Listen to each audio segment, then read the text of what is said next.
The mansion wasn't on any map, yet Milo was already pulling Ethan toward a door hidden beneath 30 years of vines. Snow cracked under Ethan's boots as Milo stopped dead, ears forward, growling at the black windows above them.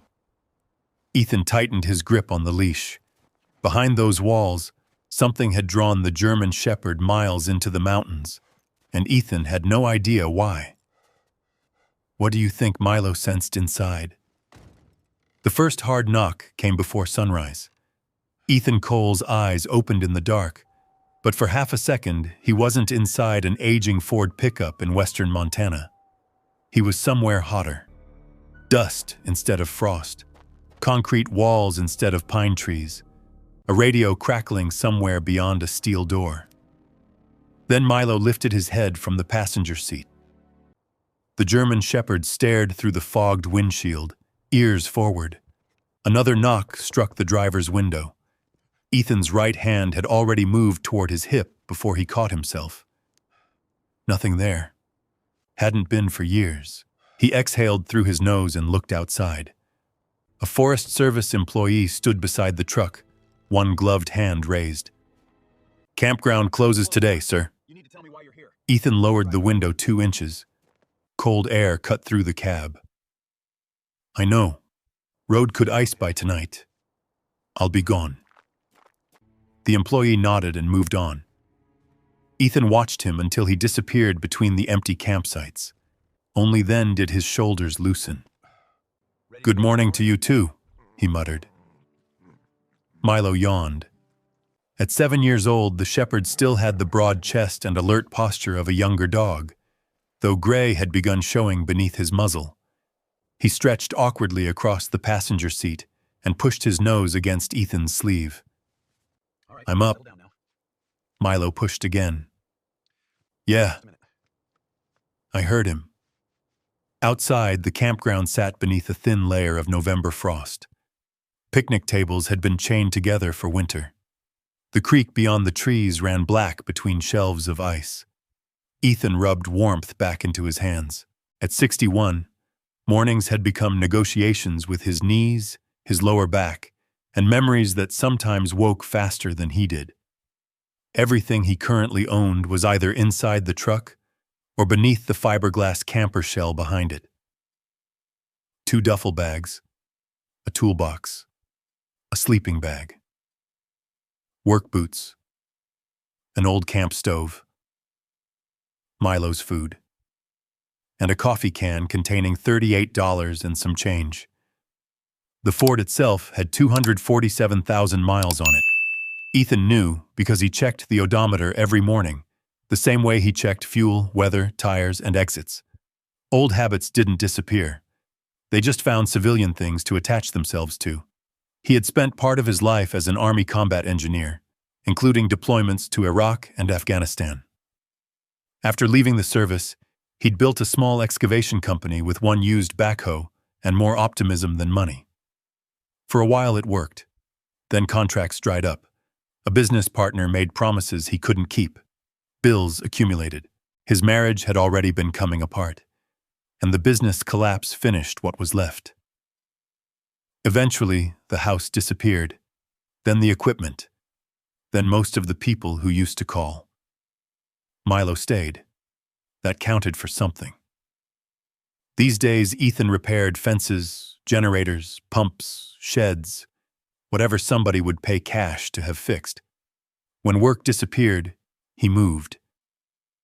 He was heating water for instant coffee when a county vehicle rolled slowly through the campground. Ethan watched it in the side mirror. It stopped behind his Ford. A woman stepped out carrying a large envelope. Milo was standing before she reached them. Not barking. Watching. "Ethan Cole? Depends who's asking." She smiled carefully. "County courier. Certified delivery." Ethan signed. The return address belonged to a law office in a small mountain town nearly 80 miles south. Bennett Legal Services. He opened the envelope with his thumbnail. The letter inside was short. Henry Cole was dead. Ethan read that sentence twice. His uncle had been 84, maybe 85. Ethan wasn't sure. They hadn't spoken in nearly 20 years. Henry had been a surveyor. Quiet, stubborn, difficult. The kind of man who could spend 6 hours beside you repairing a fence and never ask how your life was going. The letter instructed Ethan to attend the reading of Henry's will at 1 that afternoon. Ethan looked at Milo. Apparently, we're going to a funeral without the funeral. Milo tilted his head. By noon, the Ford was parked outside a brick office building between a feed store and a pharmacy. Ethan changed shirts in the truck. The clean one still had a permanent crease from living inside a duffel bag. He brushed dog hair from his coat, gave up halfway through, and looked at Milo. You stay close. Milo stepped down. Inside, the office smelled of coffee and old paper. Ethan immediately chose the chair nearest the wall. From there, he could see the front entrance, hallway, and rear office door. He didn't think about choosing it. He simply did. Across the conference table sat David Cole. Ethan hadn't seen his cousin in 12 years. David was 55 now, silver beginning at his temples, dressed in a dark blue suit that probably cost more than Ethan's truck was worth. His development company had put subdivisions, resorts, and commercial buildings across several western states. David looked Ethan over. The coat, the worn boots, Milo lying beside his chair. Ethan, David. Been a while. That's generally what happens when people don't speak. David's mouth tightened into something resembling a smile. Rachel Bennett entered before he could answer. She was a compact woman in her 40s with dark hair pulled back and reading glasses hanging from a thin cord. Thank you for coming. The reading itself was less dramatic than Ethan expected. Henry's remaining investments went to David. Several pieces of survey equipment went to a historical society. A commercial parcel outside Missoula went into a family holding company David controlled. There were modest charitable donations. An old tractor went to Maggie Dawson. Ethan listened without much interest. He hadn't come expecting anything. Then Rachel stopped. She looked directly at him. To my nephew, Ethan Cole. David shifted slightly. Rachel continued. I leave the sum of $1 United States dollar. Silence. Rachel reached into the file and placed a dollar bill on the table. Ethan stared at it. Not because he wanted more. Because suddenly he was 14 again, standing beside his father while Henry drove away after another family argument nobody had bothered explaining to the children. $1. 20 years of silence had apparently been worth exactly that. David gave a short laugh. Then he looked down at Ethan's boots. Uncle Henry always knew how to settle an account. Ethan raised his eyes. David was waiting for anger. Maybe that was why Ethan refused to give it to him. He picked up the dollar. It was old and soft at the folds, nothing unusual about it. He folded it once, then again. The fluorescent tube above the table flickered. Bright. Dark. Bright. Somewhere behind Ethan, an office door slammed. Metal hit metal. The room vanished. For one fractured instant, there was sand against his teeth and white light punching through smoke. Somebody was shouting about the gate. A steel blast door had come down hard behind him. Ethan's chair moved. His right hand snapped toward his waist. Empty. His fingers closed on nothing. Then Milo was standing, not barking. His shoulder pressed firmly against Ethan's knee. Ethan blinked. Conference table. Law office. Montana. Rachel had stopped reading. David was watching him. Ethan lowered his hand. Door caught the draft, Rachel said quietly.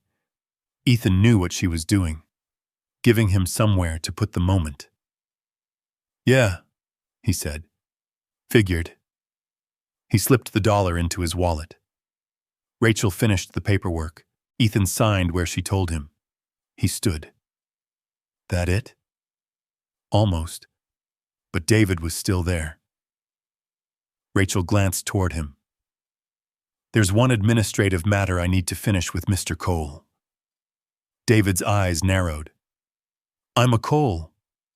With Ethan. A beat passed. David buttoned his jacket. Of course. As he left, he paused beside Ethan.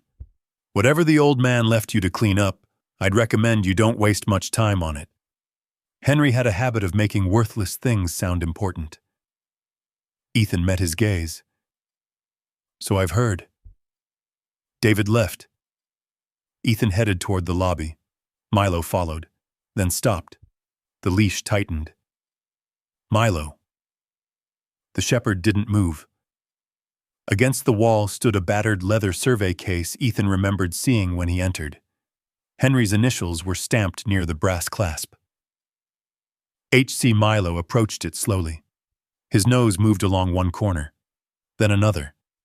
His breathing changed. Short, deliberate pulls of scent. Milo. Come. Nothing. The dog pressed his nose against the leather and inhaled deeply. Then he sat. Ethan frowned. Milo. The shepherd looked up at him but remained beside the case. Rachel had come into the hallway. She watched the dog.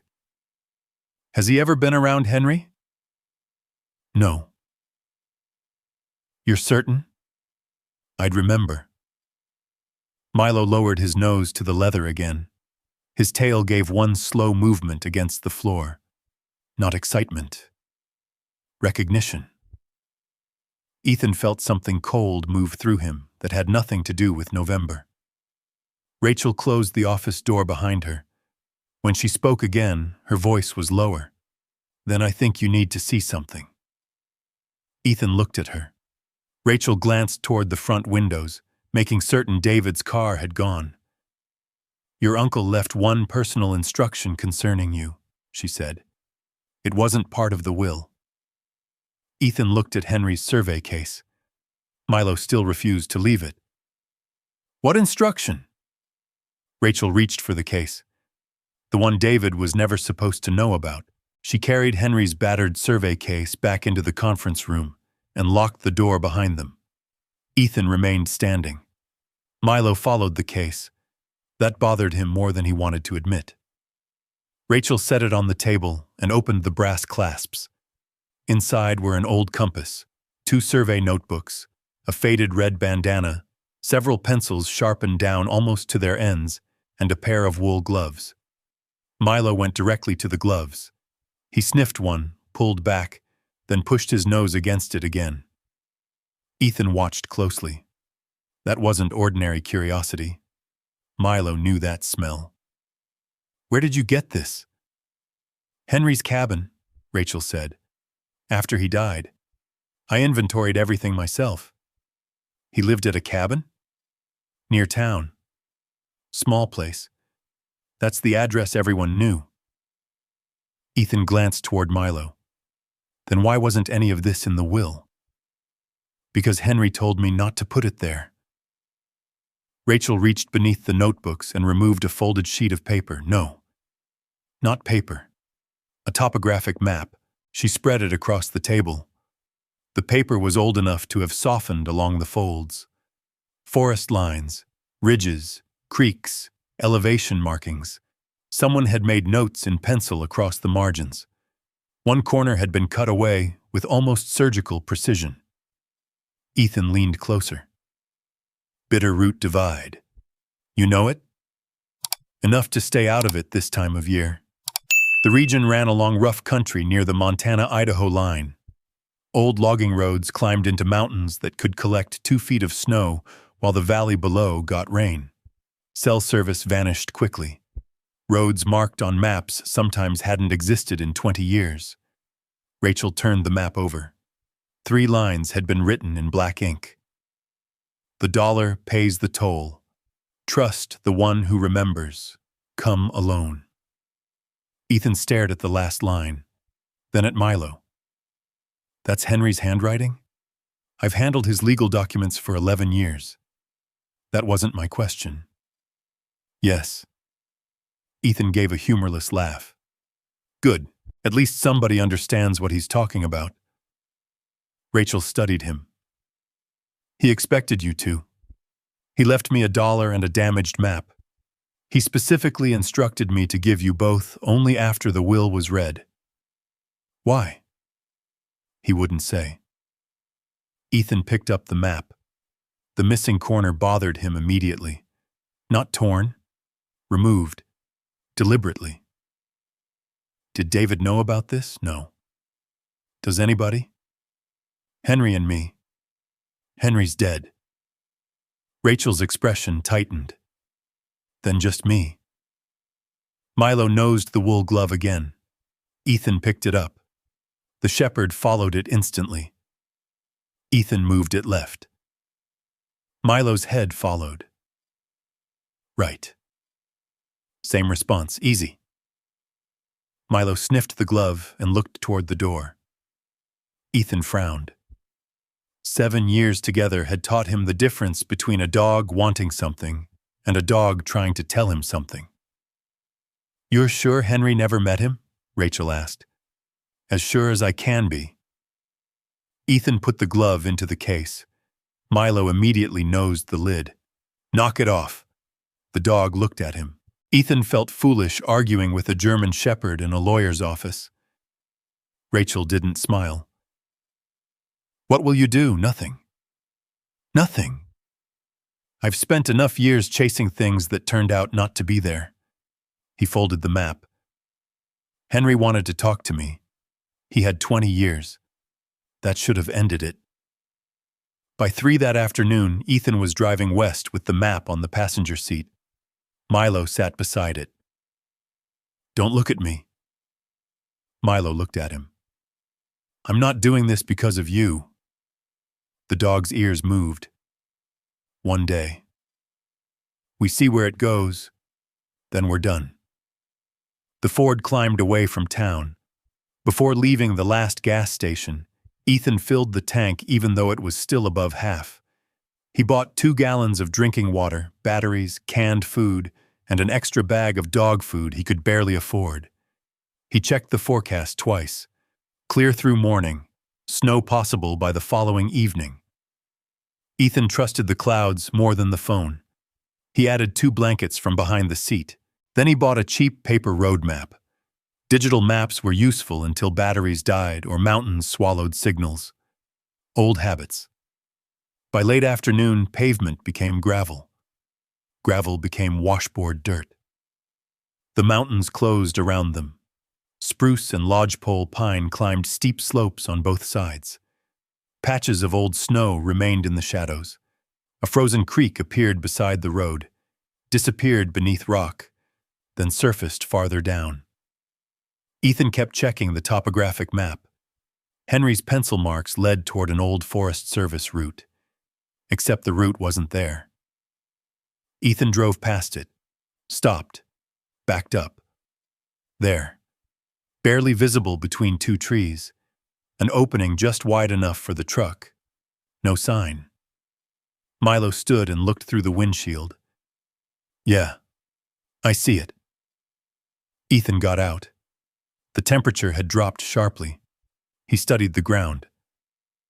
Old mud. Pine needles. Then something caught his eye. Tire tracks. Fresh enough that the edges hadn't collapsed. Ethan crouched. A truck or SUV, maybe 2 days old, maybe less. He looked at the map again. There was nothing marked up that road except forest. Ethan stood slowly and scanned the tree line. Not dramatically, just left to right. Near, middle distance, high ground. Nothing moved. Milo sniffed the tracks. Leave it. The dog obeyed. Ethan returned to the Ford. They continued. 2 miles later, his phone lost service. He placed a small pencil mark on the paper map beside the last junction. At another fork, he did it again. By dusk, the old road narrowed until branches scraped both sides of the truck. Ethan stopped. That's far enough. He didn't like pushing an old vehicle into terrain he couldn't turn around in. They continued on foot. Ethan took a backpack, water, flashlight, first aid kit, blanket, and Henry's map.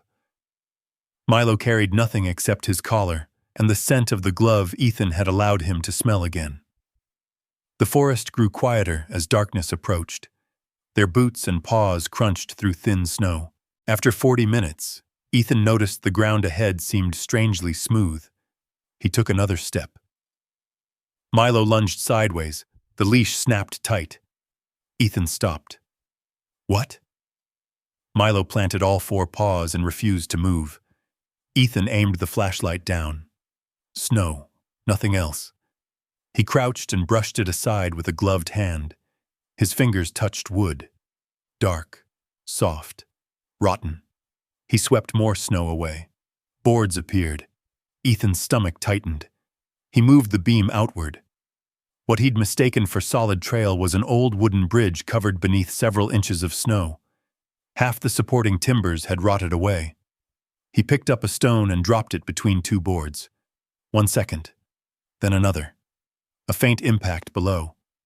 20 feet, maybe more. Ethan looked at Milo. The shepherd stared back. Okay. He scratched behind Milo's ear. You get that one.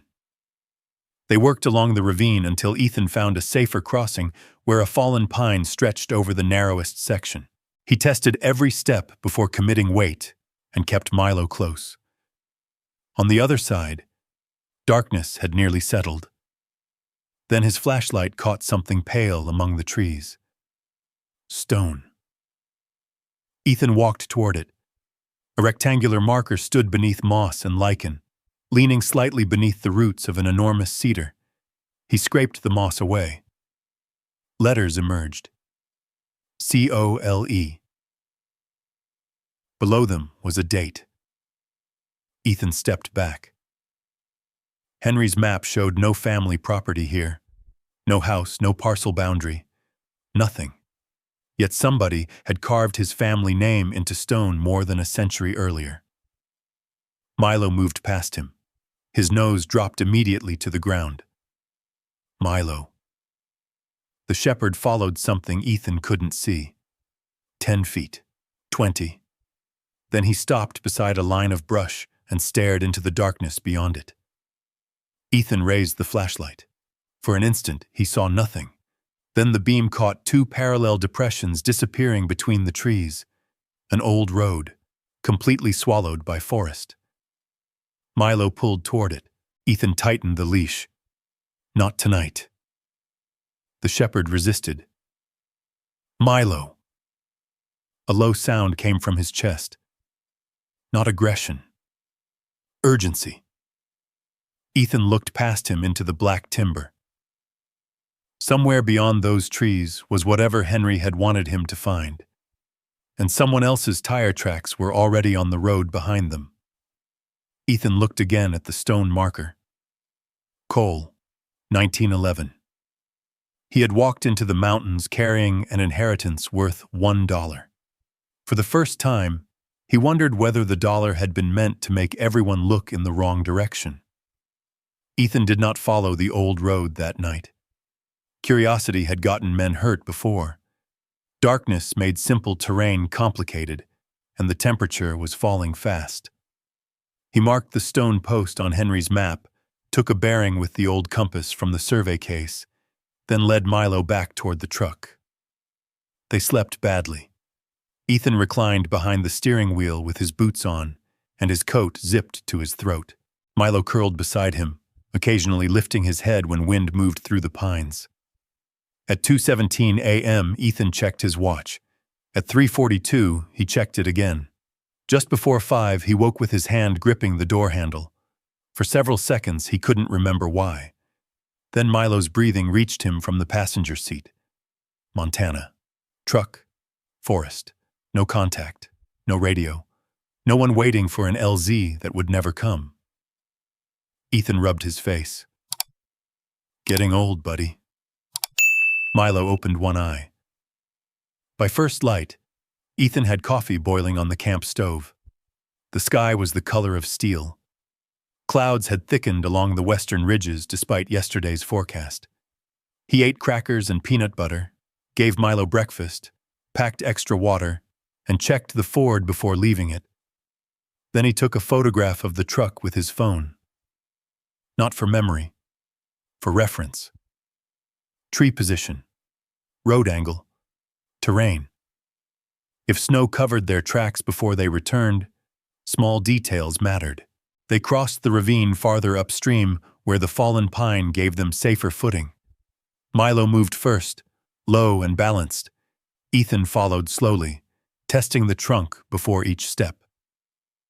The coal marker waited on the other side. In daylight, Ethan could see more. Behind it, two lines of younger trees ran almost perfectly parallel through the forest. That didn't happen by accident. "Old road," he murmured. Milo was already following it. The route climbed gradually through lodgepole pine and Douglas fir. In places, Ethan found rusted drainage pipe beneath the brush. Elsewhere, old cuts had been blasted through rock and softened by moss. Someone had once spent real money building this road. Then someone had let the forest erase it. An hour into the climb, a sharp crack rolled across the valley. Ethan dropped. His shoulder hit frozen ground behind a fallen log. "Milo, down!" The dog flattened beside him. Ethan's eyes moved automatically. High ground, tree line, open slope, possible origin. Another crack echoed far away. His pulse hammered against his collar. For an instant, the cold air smelled wrong. Dry dust, hot metal, diesel. A road outside Kandahar flashed through his mind. White sunlight on concrete barriers. A rifle report somewhere beyond a wall. Ethan's fingers dug into the bark. Then a third shot came. Farther this time. Followed faintly by voices. Hunters. Ethan closed his eyes once. Opened them. Pine needles. Snow. Gray sky. Milo shifted closer until his shoulder pressed against Ethan's knee. "I'm here." He wasn't sure whether he meant the dog or himself. Milo stayed against him. Ethan loosened his grip on the log. "Clear." The word escaped before he could stop it. He almost laughed. Instead, he stood and brushed snow from his coat. They kept moving. Near midday, the road vanished beneath an old avalanche chute. Broken trees lay across the slope like spilled matchsticks. Snow had hardened between them, hiding gaps deep enough to break an ankle. Ethan stopped. "Road's gone." Milo sniffed the air, then the ground. He moved toward the uphill edge. "Milo, easy." The shepherd worked slowly, nose passing over exposed roots and old timber. Ethan watched him. The wool glove had stayed sealed inside a plastic bag in Ethan's pack since morning. He hadn't shown it to Milo again. He wanted to know whether the dog was following Henry or simply exploring. Milo disappeared behind a cluster of young firs. Ethan followed. The shepherd stopped beside something rusted in the dirt. A hinge. No. Half of one. Ethan cleared leaves away. Heavy iron hardware emerged from beneath the roots. Several feet away stood a second piece. Gate hinges. Whatever gate had once hung there was gone. Beyond them, the forest changed. Ethan noticed it before he understood why. Trees on both sides were similar in age. Straight rows, a corridor. "There's your road." Milo looked back at him. They followed. The farther they went, the stranger the silence became. No engines, no aircraft, no power lines, only the occasional groan of timber moving in the wind.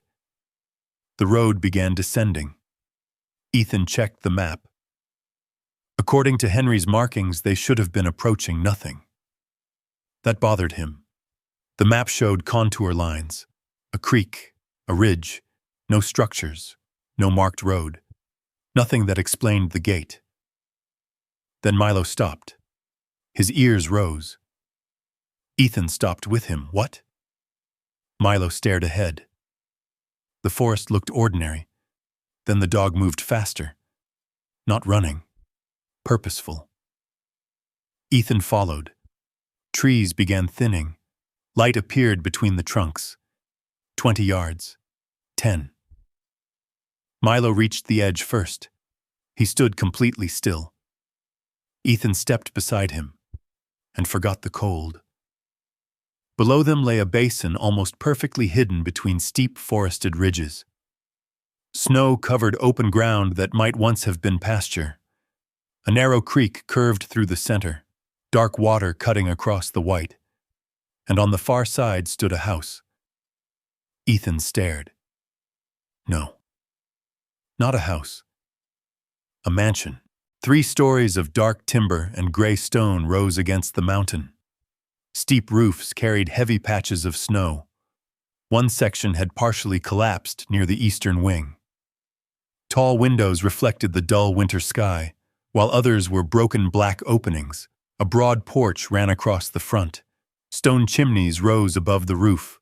One leaned slightly. The place looked abandoned, but not ancient, not forgotten for 100 years. Someone had maintained parts of it within Ethan's lifetime. Milo began down the slope. Wait. Ethan pulled Henry's map from his pack. He found the basin, found the creek, found the ridgeline. His finger moved across the paper. Nothing. No square. No building symbol. No driveway. He checked again. Same result. He took out the county road map Rachel had given him. Nothing there either. A structure this size should have appeared somewhere. Tax records, survey maps, fire maps, something.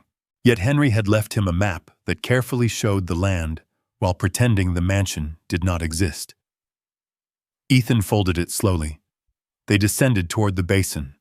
Halfway down, he noticed a set of old utility poles lying along the ground, wires removed years ago. Near the bottom, Milo stopped beside a shallow depression. Footprints. Not fresh, but human. Snow had softened their edges. Ethan crouched. One person. Boots.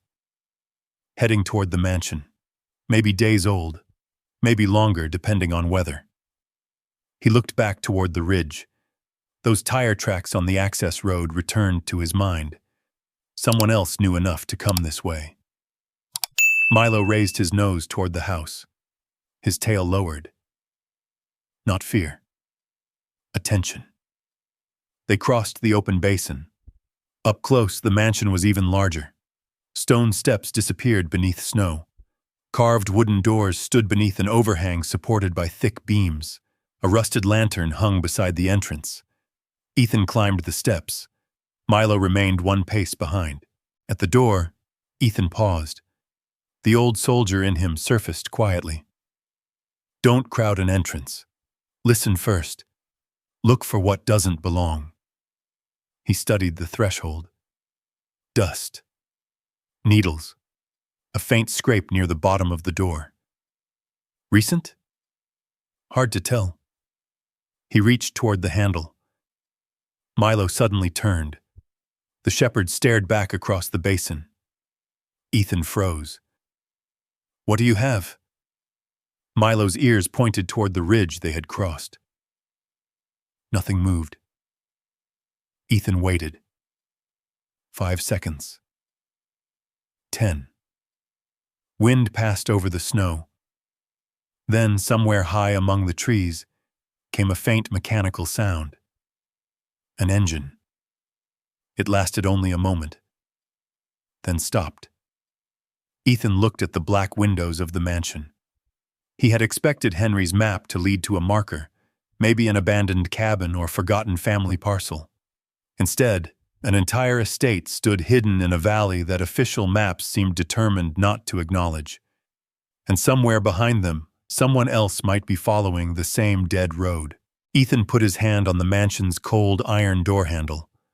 Milo stepped beside him. Let's find out what Henry didn't want anybody to see.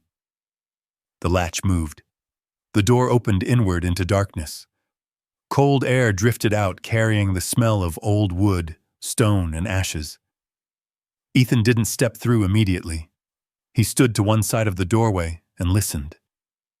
Nothing. No footsteps. No pipes. No hum of electricity. He swept his flashlight across the floor first. Broken glass near the left wall. Water damage beneath a window. A section of plaster hanging loose overhead. Milo. Close. The shepherd entered beside his leg. Ethan followed. The entrance hall rose 2 stories above them. A broad staircase curved toward a balcony, its railing carved from dark wood. Dust covered the floor except where wind had pushed pine needles through cracks around the doors. Once the place must have been magnificent. Now winter had gotten inside. Wallpaper peeled in long strips. A chandelier hung crooked above the foyer. One tall window had been boarded from within. Ethan touched the wall, cold enough to hurt. Nobody's heating this place.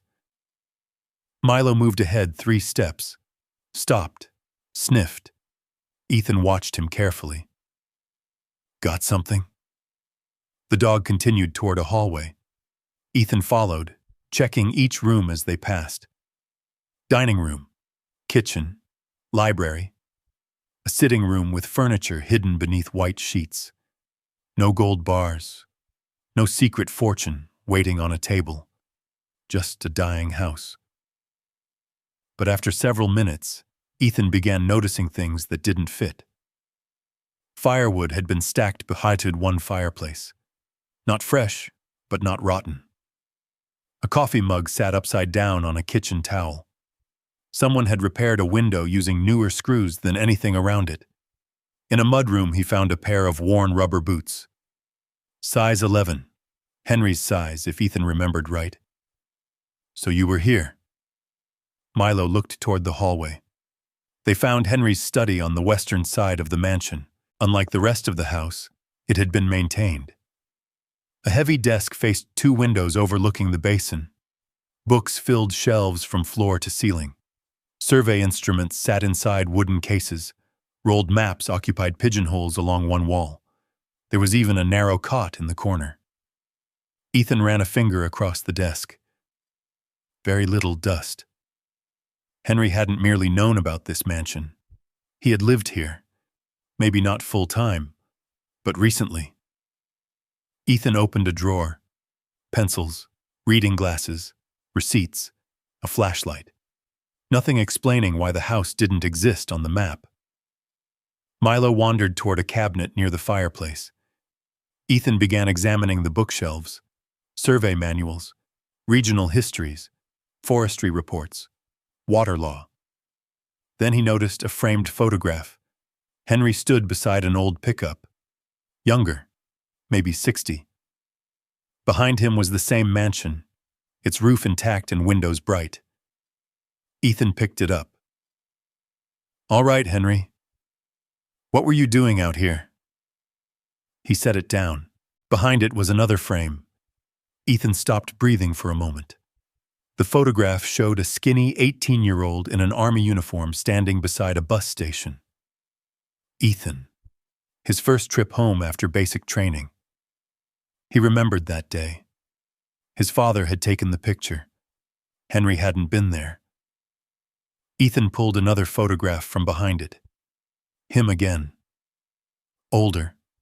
Standing beside a woman with blonde hair outside a small white house. Laura. His former wife. Another. Ethan beside his first backhoe, one boot resting on the track, grinning like a man who believed hard work could solve anything. Another. A Veterans Day parade. Ethan was in the background. Henry had circled him lightly in pencil. The room seemed to shrink. Milo came closer. Ethan kept looking. There were photographs from years Henry had never called. Years Ethan had assumed the old man didn't know where he lived. Maybe didn't care. A photograph showed Ethan leaving a physical therapy clinic with a cane. Another showed him loading tools into his Ford after his excavation business collapsed. That one was only 3 years old. Ethan's jaw tightened. You knew. The words sounded too loud. Milo looked up. You knew where I was. Ethan stared at Henry's empty chair. There had been months when he was choosing between truck insurance and groceries. Nights when the temperature dropped below 20, and Milo slept pressed against him because the Ford's heater didn't work unless the engine was running. Henry had known. The anger arrived quietly. That was the dangerous kind. Ethan gathered the photographs into a stack, then stopped himself before throwing them.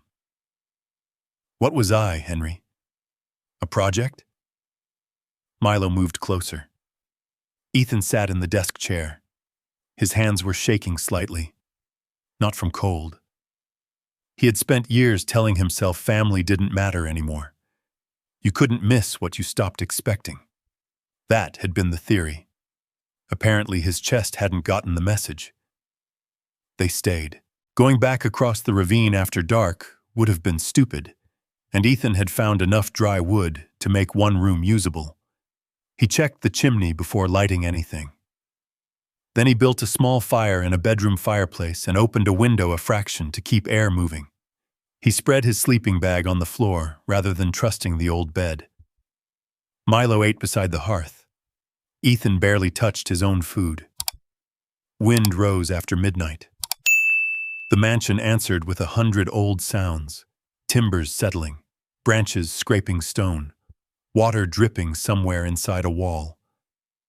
Ethan lay awake watching orange firelight move across the ceiling. He couldn't remember the last time he'd slept 8 hours. Maybe before Iraq, maybe before Afghanistan, maybe before names started accumulating in places inside him where names shouldn't have to live. He closed his eyes. 3 impacts hit somewhere outside. Bang, bang, bang. Ethan was moving before he was awake. He hit the floor hard. His shoulder struck wood. One hand came up over his head, while the other reached for equipment that wasn't there. Another impact. Metal. A gate slamming in a dusty compound. Someone shouting. Move. Move. Move. Then Milo stepped between Ethan and the bedroom door. Ethan blinked. Fireplace. Stone wall. Snow beyond the window. Mansion. The shepherd's ears were forward, but he wasn't looking toward an enemy. He was looking at Ethan. Another bang came. Ethan turned. A loose shutter outside struck the stone wall. That was all. He sat back against the bed. Yeah. His voice came out rough. Just a shutter. Milo approached. The dog touched his nose to Ethan's hand. Ethan rested that hand against Milo's neck until his breathing slowed. Not there anymore. Milo stayed. Been a long time. The dog didn't move. Ethan almost smiled. You don't believe me either. A few minutes later, Milo's attention shifted. His head turned toward the hallway. Ethan felt his body tighten again. This time, Milo walked out. Milo. The shepherd continued toward Henry's study. Ethan grabbed the flashlight. He followed. Nothing had changed. Desk, books, cold fireplace, photographs. Milo circled the desk once, then scratched at the floor. Milo, stop. Scratch. Scratch. Milo. The dog sniffed the seam between 2 boards and scratched again. Ethan knelt. One floorboard was darker than the others. He ran his fingers along the edge. There. Tool marks. Someone had lifted it before. Ethan found a fireplace poker and worked it carefully into the seam. The board rose. Beneath it was a shallow cavity. Inside lay a cylindrical metal tube. dull gray and sealed at both ends. Survey storage. Waterproof. Ethan lifted it out. Milo sat beside him. The cap resisted at first. Ethan twisted harder. It broke loose with a dry scrape. Inside was a single envelope. Yellowed paper. No postage. No address. Only one word written across the front in Henry's unmistakable hand. Ethan. For several seconds, Ethan didn't touch it. The fire in the bedroom had burned low, leaving the mansion mostly dark. Outside, wind moved through the hidden basin.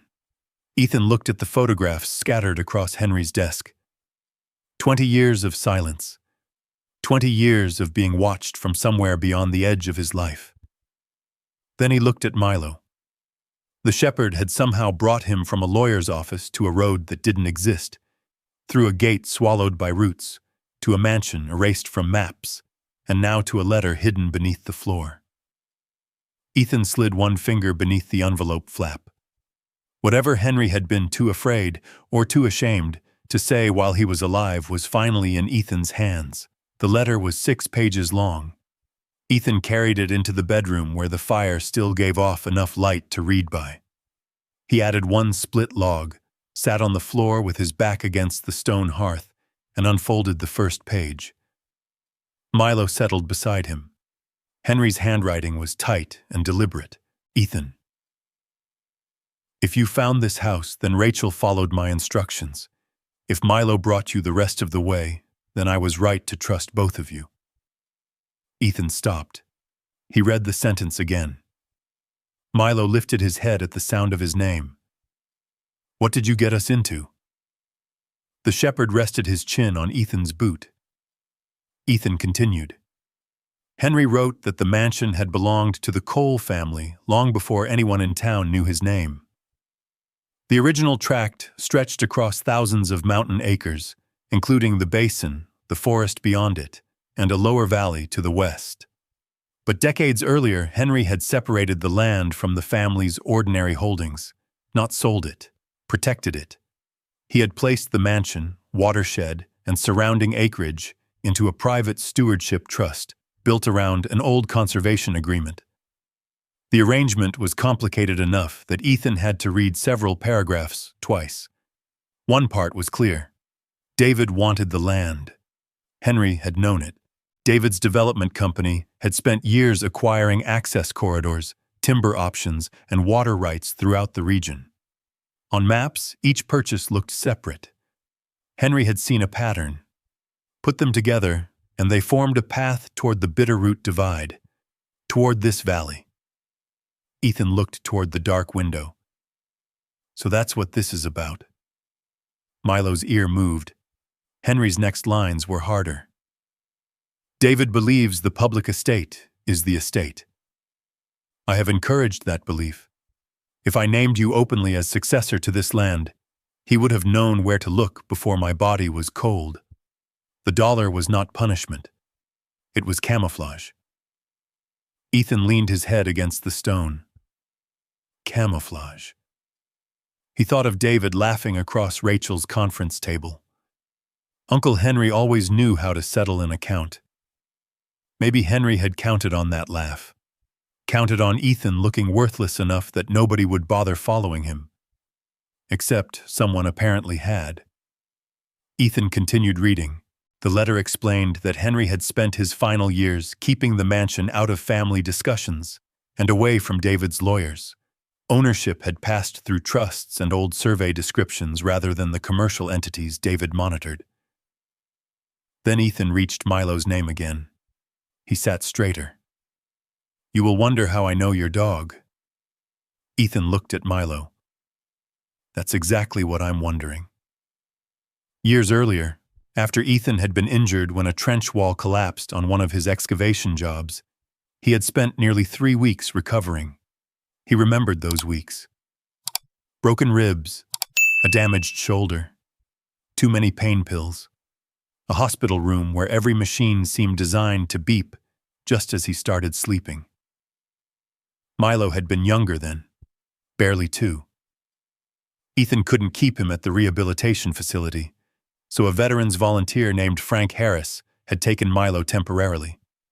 Ethan remembered Frank, retired mail carrier, Vietnam veteran, talked too much, made terrible coffee, dead now, if Ethan had heard correctly. Henry's letter filled in what Ethan had never known. Frank and Henry had been friends. During those 3 weeks, Henry had visited Frank's property several times. He met Milo there, walked him, fed him, even brought him into these mountains once. Ethan lowered the page. His eyes moved slowly toward the dog. "You've been here." Milo looked back at him. The glove, the survey case, the road, the gate. It wasn't magic. It wasn't some impossible instinct. Milo remembered Henry. Maybe not the man in the way Ethan would, but scent, roots, places, things dogs stored without needing words for them. Henry had trusted that memory. Ethan returned to the letter. "I wanted to come see you after your accident.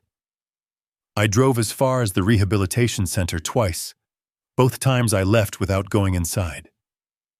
Ethan's jaw tightened. Henry wrote that by then David was already watching family assets closely. Any sudden reconciliation between Henry and Ethan could have raised questions, so Henry had stayed away. Again. For Ethan's protection, according to Henry. Ethan stopped reading. The paper crumpled in his fist. Protection. Milo raised his head. Ethan stood abruptly and crossed the room. "You knew where I was." His voice bounced off stone. "You knew when the business went under." He looked at the photographs on Henry's desk through the open doorway. "You knew when Laura left." He laughed once, but there was nothing amused in it. "And you protected me by watching?" Milo stood. Ethan paced to the window. Snow had begun falling lightly outside. "You could have called." His voice dropped. "One phone call." The anger had nowhere to go. Henry was dead. There would be no argument. No explanation across a kitchen table. No chance for Ethan to say what 20 years of silence had cost. He looked down. The letter was still crushed in his hand.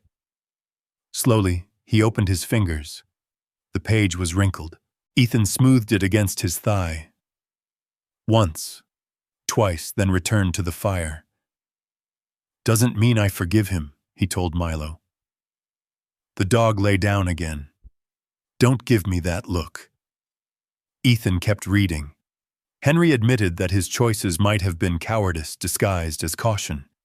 He did not ask Ethan to forgive him. He asked him to understand one thing. The land had to remain protected, especially the lower valley. Ethan turned the page. There should have been another. There wasn't. He checked the envelope. Empty. He counted again. Pages 1 through 5. Then 7. Where's 6? The missing page had been removed cleanly, not torn accidentally. Removed. Page 7 contained only a few final paragraphs. Henry warned Ethan not to trust appearances, not to assume legal ownership meant physical safety, and not to underestimate David simply because David preferred lawyers to threats. Then came the final handwritten line. Underlined twice. "Whatever happens, don't let David reach the lower valley." Ethan stared at it. "What is down there?" Milo stood so suddenly that Ethan stopped breathing. The shepherd turned toward the window. His ears went rigid. A low growl rolled from his chest. Ethan killed the flashlight. The room fell into firelight. He moved beside the wall rather than directly toward the glass. Old reflex. Never silhouette yourself in a window. He looked through the narrow edge of the curtain. Snow moved between the trees. Nothing else. Then light. Far up on the ridge, 2 white points appeared between the trunks. headlights. They remained still for several seconds. Ethan didn't move. Neither did Milo. Then the lights turned. Vanished. A few seconds later came the faint sound of an engine moving away. Ethan looked at the letter in his hand. Someone had driven far enough into forgotten mountain country to reach a road that wasn't on ordinary maps. Maybe hunters, maybe Forest Service, maybe the same vehicle whose tracks Ethan had noticed. But hunters didn't usually stop on a ridge above an abandoned mansion after midnight and turn their headlights off. Ethan checked his phone. No service. He went to his pack and took out the paper map. The mansion sat in the basin. The old road ran east. Henry's warning pointed west. Lower Valley. Ethan traced the contour lines with one finger. Then he noticed something he had missed before. The missing corner of Henry's map began exactly where the western drainage left the basin. Whatever Henry had cut away, it was the lower valley. Behind him, Milo remained at the window, watching. Ethan folded the letter carefully and returned it to the envelope. The humiliation of the dollar was gone now. In its place was something worse. A dead man had hidden Ethan behind an insult, trusted a German shepherd to remember the road, erased a mansion from his own map, and removed the one section that might explain why. And somewhere outside, someone else had just confirmed they were no longer alone. Ethan didn't sleep again. He let the fire burn low and sat in Henry's study until dawn, listening to the mountain settle around the house. Milo stayed near the window. Every few minutes, Ethan looked at him. The dog never growled again. By sunrise, fresh snow had covered the basin. Whatever vehicle had been on the ridge was gone. Ethan packed Henry's letter, photographs, and map into the metal survey tube. Then he walked the perimeter of the mansion before heading back toward the ford. No fresh footprints. No cigarette butts. No broken branches he could confidently call recent. That bothered him more than finding something would have. Someone careful left less behind. By late afternoon, Ethan had enough cell service to call Rachel Bennett. She listened without interrupting. When he mentioned the hidden mansion, there was a long silence. "Rachel? I'm here. You knew?" "I knew there was a protected tract. Henry never gave me the location." Ethan looked at Milo sitting beside the truck. "Apparently, he gave it to my dog." Rachel didn't laugh. "Come into town. Bring everything Henry left you." 2 hours later, Ethan sat across from her in a small office that smelled of coffee and printer paper. This time, David wasn't there. Rachel spread the documents across her desk. The dollar, Henry's map, the letter, old trust references. She read them twice. Then she removed her glasses. "Ethan, there's a problem." "Of course there is. Henry's stewardship trust is real. I found references to it in archived filings." "Then what's the problem?"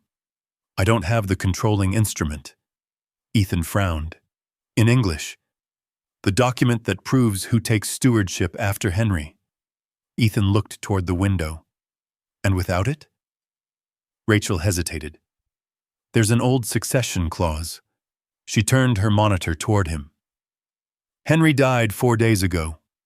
Under the trust structure, a successor has 21 days from the date of death to establish lawful stewardship and produce the controlling documents." Ethan did the arithmetic. 17 days. "Yes." "And if I don't?" Rachel's face answered before she did. "The interest may revert to Henry's nearest direct family successor." David. David. Ethan leaned back. The chair creaked beneath him. 17 days ago, he'd been deciding where to park his truck without getting moved along. Now a dead uncle had apparently left him responsibility for a hidden mountain valley, except the paper proving it was missing. Can David get it without the document? He can challenge. He can delay. He can argue abandonment or failed succession. And David has money enough to make delay expensive. Ethan rubbed his thumb over the folded dollar. Henry really knew how to leave a mess. Rachel studied him. You don't have to accept it. That stopped him. You can walk away, she continued. Nobody can force you to spend 17 days fighting over land you never asked for. For a moment, Ethan pictured the Ford, the familiar cab, a campground somewhere south, temporary work, no hidden houses, no cousins watching from ridges. Simple. Then Milo stood and placed his muzzle on Ethan's knee. Ethan looked down at him. Henry's words returned. If Milo brought you to the house. 17 days, Ethan said. Rachel nodded. Tell me what you need. By evening, Ethan was climbing the dead road again. He had groceries, fuel, hardware, a borrowed chainsaw, 2 tarps, a first aid kit, and enough dog food for 3 weeks. If he was going to fight for the place, he needed somewhere to sleep that wouldn't kill him first. He chose 3 rooms: kitchen, study, 1 downstairs bedroom. Everything else could freeze. He inspected the chimney with a flashlight and mirror, cleared debris, checked the stovepipe, then started a small test fire. Smoke drew upward cleanly. One thing works. Milo sneezed in the dust. Ethan found a section of weak stairwell and blocked it off with old furniture. He covered 2 broken windows with plywood. He cleared snow away from the exterior vents and stacked dry wood inside before the next storm could bury it. The work steadied him. Measure. Cut. Brace. Check. Simple problems. Problems that answered when you did the job right. By midnight, 1 corner of the mansion was almost warm. Almost. Ethan walked the rear approach with Milo. There was an old service path hidden behind the carriage house. He tied several small metal washers and pieces of scrap hardware along a loose line between posts. Nothing dangerous. Nothing designed to catch anyone. Just enough metal to rattle if something large pushed through after dark. An early warning. Old habits changed shape. Milo watched him. Don't judge me. The shepherd tilted his head. I like knowing what's coming. They went inside. For the first time, Ethan ate at Henry's kitchen table. Canned beef stew straight from the pot. Milo sat beside him. Ethan found 1 good chunk of meat at the bottom. Without thinking, he dropped it into Milo's bowl. The dog swallowed it immediately. Ethan stared at him. That was the best piece. Milo licked the bowl. A laugh escaped Ethan before he could stop it. It sounded strange in the empty kitchen. He hadn't heard himself make that sound in a while. Outside, snow drifted past the windows. Inside, the stove clicked softly as the iron warmed. For 10 minutes, nothing needed fixing.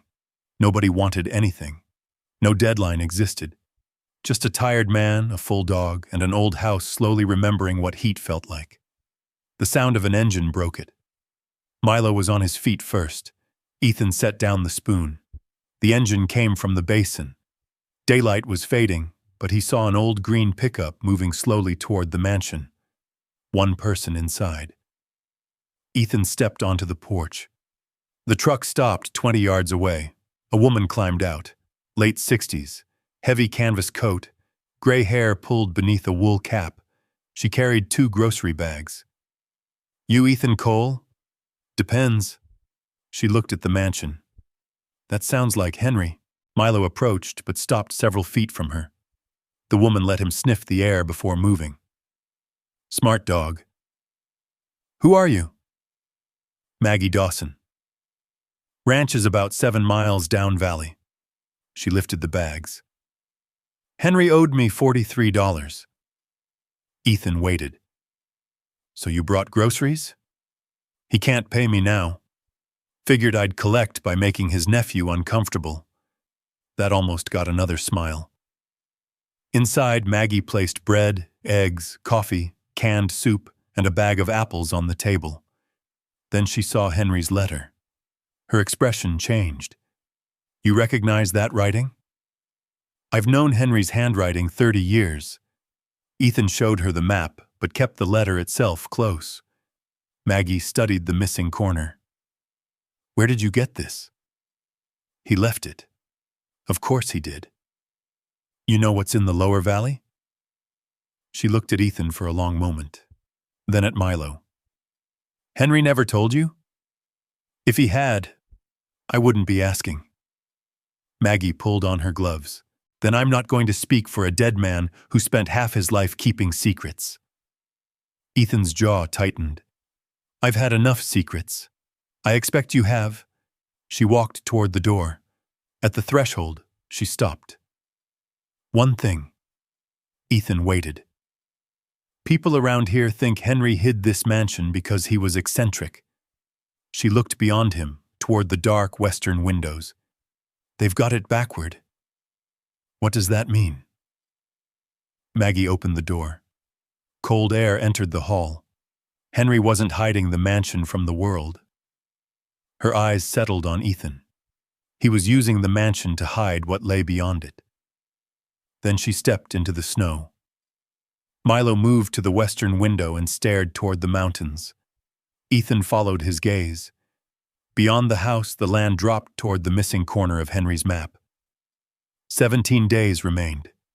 And suddenly, Ethan understood that the mansion wasn't the secret. It was the front door.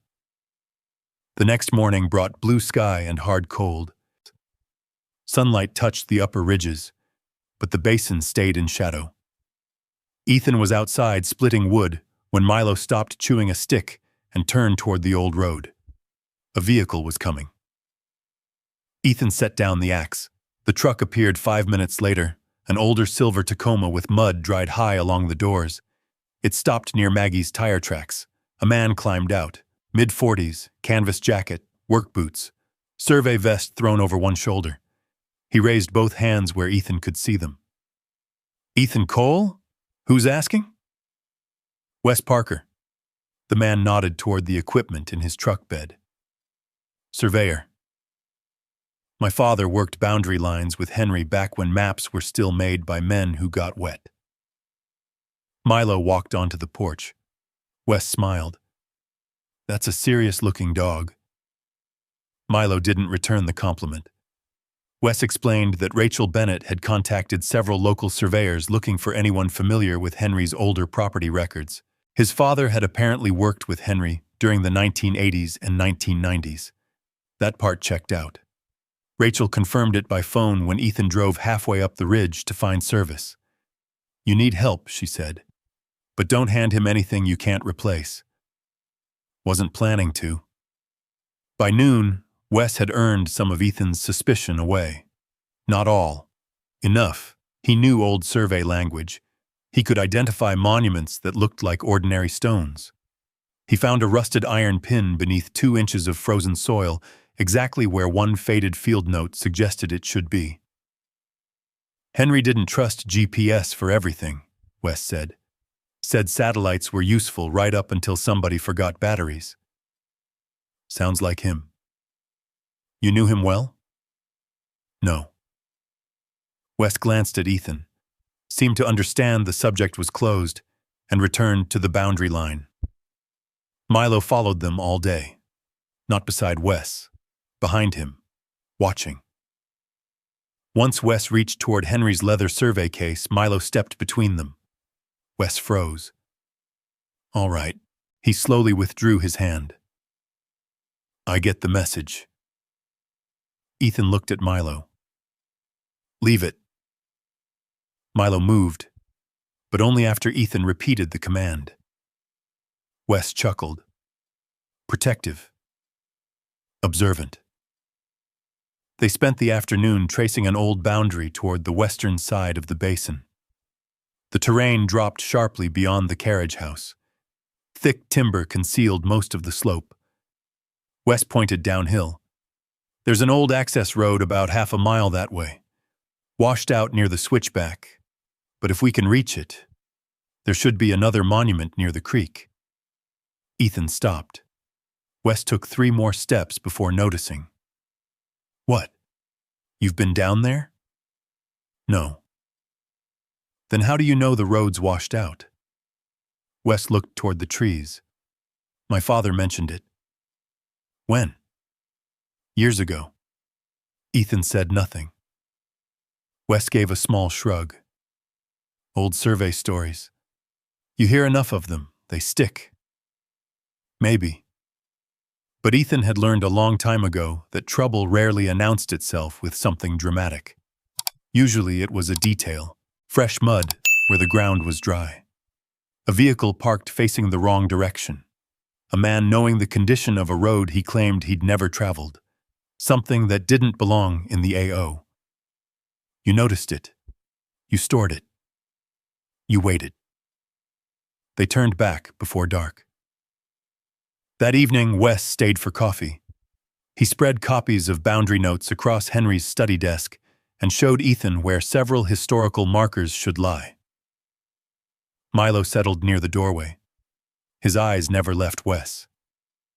Your dog doesn't like me, Wes said. He hasn't decided. How long does that take? Depends on you. Wes smiled. Then his eyes moved briefly toward the metal survey tube. Too briefly for most people to notice. Ethan noticed. Wes left at 7. Ethan watched the Tacoma climb the Basin Road until its taillights disappeared. He checked his metal noise markers before going to bed. Still in place. The mansion settled into silence. Near 2 in the morning, Ethan woke. No nightmare, no shout, just a sound. Creak. He remained flat for a second. Listened. The wind had dropped. Milo was already awake. Another creak came from downstairs. Floorboard. Ethan rolled from the mattress instead of sitting upright. Old reflex. Low profile first. He slipped into his boots. Milo, stay. The dog remained beside the bed. Ethan moved into the hallway without turning on a light. Moonlight came through the tall windows, enough to make the staircase visible. He descended close to the wall, where the old steps complained less. Nothing. Then Milo appeared behind him. Ethan looked back sharply. I said stay. Milo's ears turned toward Henry's study. A faint click came from inside. Ethan stopped being annoyed. The study door had been closed. Now a narrow line of light showed beneath it. Ethan approached from the side. Milo moved with him. Ethan pushed the door open. Wes Parker spun around. He stood beside Henry's desk holding his phone over an open stack of documents. For several seconds, nobody spoke. Then Wes slowly lowered the phone. Ethan looked at the window. Open. A thin dusting of snow lay across the sill. You forgot the front door, Ethan said. Ethan, put the phone down. Wes did. Milo stepped forward. No barking, no lunging. Just 70 pounds of German Shepherd between Wes and the exit. How much? Ethan asked. Wes's face changed. What? How much is David paying you? Silence. That was enough. Ethan felt something cold settle behind his ribs. Wes exhaled. 5,000 to start. More if I found what he wanted. The missing trust? The lower valley. Ethan stared at him. Why? I don't know all of it. Wrong answer. I'm telling you the truth. Wes rubbed both hands over his face. David's been trying to get a clean survey route into that valley for years. Henry blocked him every time. You were on the ridge the first night. Wes looked away. The headlights. Another silence. Yes. Ethan stepped closer. You followed us. I was supposed to see where the map took you. Milo's growl returned. Wes glanced at the dog. I didn't come here to hurt anybody. No. You came here smiling. That landed harder. Wes looked down. Ethan picked up the phone and deleted the photographs while Wes watched. Then he removed the memory card. "You'll get this back when Rachel has looked at it." Wes nodded. "No argument. Get out." "Ethan, listen to me. Out." Wes reached the doorway, then stopped. "You still don't understand." Ethan waited. Wes looked toward the western windows. "You think David wants this house?" He shook his head. "David doesn't care about the stone, the furniture, or whatever Henry left under the floor." "Then what does he want?" Wes's expression had lost every trace of friendliness. The land behind it. "I figured that much out." "No." Wes lowered his voice. "You haven't." He looked once at Milo, then back at Ethan. David would burn this place down himself if the land behind it became his. Wes walked out. Minutes later, his truck disappeared up the old road. Ethan locked the mansion and stood in Henry's study with Milo beside him. On the desk lay the boundary notes Wes had been photographing. Ethan spread them out. One page showed the western drainage. Another showed an old carriage road. A third contained a survey reference Ethan hadn't noticed before. Lower Basin. Water control/restricted access. Ethan read it twice. Then Milo walked to the western window. The dog stared into the black timber beyond the carriage house. Ethan joined him. Somewhere below those trees was the reason Henry had lied, hidden, watched Ethan from a distance, and trusted a dog with a road he couldn't risk putting on a map. And now David knew Ethan was looking for it. David arrived before noon, not alone. 2 black SUVs came down the old road, followed by a white survey truck carrying 4 men and enough equipment to make the visit look official. Milo heard them first. He rose from beside the stove and walked to the front window. Ethan looked outside. "Guess we're done pretending." He stepped onto the porch with Milo beside him. David climbed from the first SUV wearing a dark wool coat and polished boots that had probably never seen mud until that morning. 2 attorneys followed. The survey crew remained near their truck. David looked up at the mansion. For the first time, his expression slipped. Only for a second. "So," he said, "the old place really does exist." Ethan caught it. David had known about the valley, maybe even the road, but he had never actually seen the house. Long drive for sightseeing. David smiled. "I came to save us both some trouble." One attorney opened a leather case. David continued. "My lawyers filed an emergency petition this morning challenging your occupancy and any claim you think you have to this property." Ethan said nothing. David seemed disappointed by that. "You don't own this house, Ethan. Neither do you. Not yet." There it was. Rachel had warned him. David didn't need to kick Ethan off the land himself. He could bury him beneath hearings, surveys, filings, and legal bills until 17 days became 16, then 10, then none. David climbed one porch step.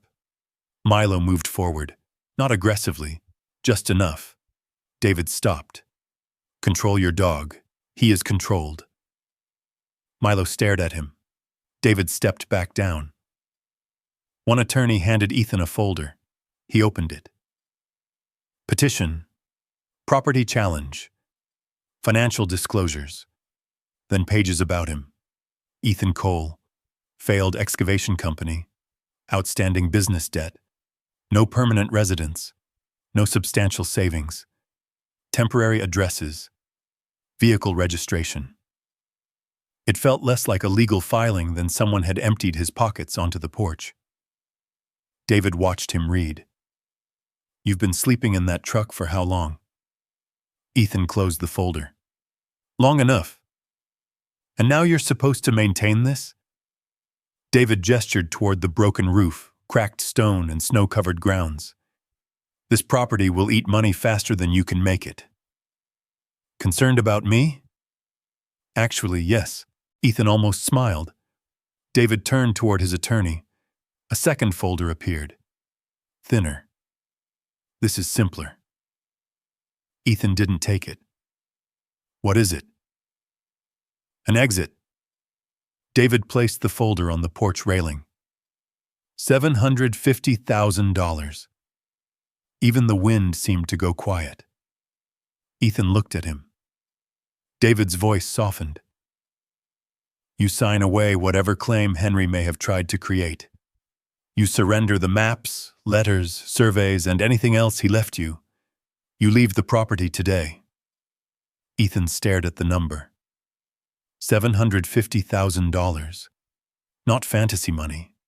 Real money. Enough to clear the remains of his business debt. Enough for a small house, a reliable truck, a fenced yard for Milo. Enough that he would never again wake at 2 a.m. wondering whether a deputy was about to knock on the window and tell him to move. David saw the hesitation. There's no shame in taking it. Ethan hated that the sentence made sense. You served your country. You worked. Things went bad. It happens. David stepped closer. This isn't your fight. Ethan looked past him toward the basin. For one dangerous moment, he imagined signing. Driving south. A little place outside Boise, maybe. A wood stove. A shop. Milo sleeping on an actual rug. No Henry. No trust. No 17-day clock. No ghosts. One signature. That was all. David's attorney uncapped a pen. A surveyor behind them lifted a metal ranging pole from the truck. It slipped. The pole struck the stone. Clang. Ethan was gone. Heat replaced cold. Dust instead of snow. A metal gate slamming against concrete. White light. A compound outside Kandahar. Someone shouting from behind a wall. Ethan's field of vision narrowed. His right hand went toward his waist. Empty. His eyes searched rooflines that weren't there. Left corner. Doorway. High ground. Where's contact? Where's... Pressure hit his leg. Milo. The shepherd pushed hard against Ethan's knee. Ethan looked down. Brown eyes. Black muzzle. Snow on Milo's whiskers. Montana. Porch. Mansion. Now. Ethan exhaled. His hand was shaking. David had seen it. So had the attorneys. Nobody spoke. Ethan crouched and placed one hand against Milo's neck. I'm good. Milo stayed against him. Ethan wasn't good, but he was here. That was enough. He stood. David's expression had changed into something almost sympathetic. That made it worse. Take the money, Ethan. Ethan looked at the contract again, then at Milo. He thought about Henry's photographs. A dead man watching from a distance and calling it protection. He thought about Wes sneaking through a window, about the missing map corner, about the words underlined twice. Don't let David reach the lower valley. If the land meant nothing, David wouldn't offer $750,000 to a man everyone thought had inherited one. Ethan picked up the agreement. David relaxed. Ethan held out his hand. Pen. The attorney gave it to him. David smiled. Ethan clicked the pen, then drew one clean line through the signature block. He handed the papers back. David's smile disappeared. No. For several seconds, David simply stared. Think carefully. I did. You have no house. Ethan glanced behind him. Looks like a house. You know what I mean. I know exactly what you mean. David stepped closer. You have debt. No steady income. No legal proof that Henry left you anything except $1.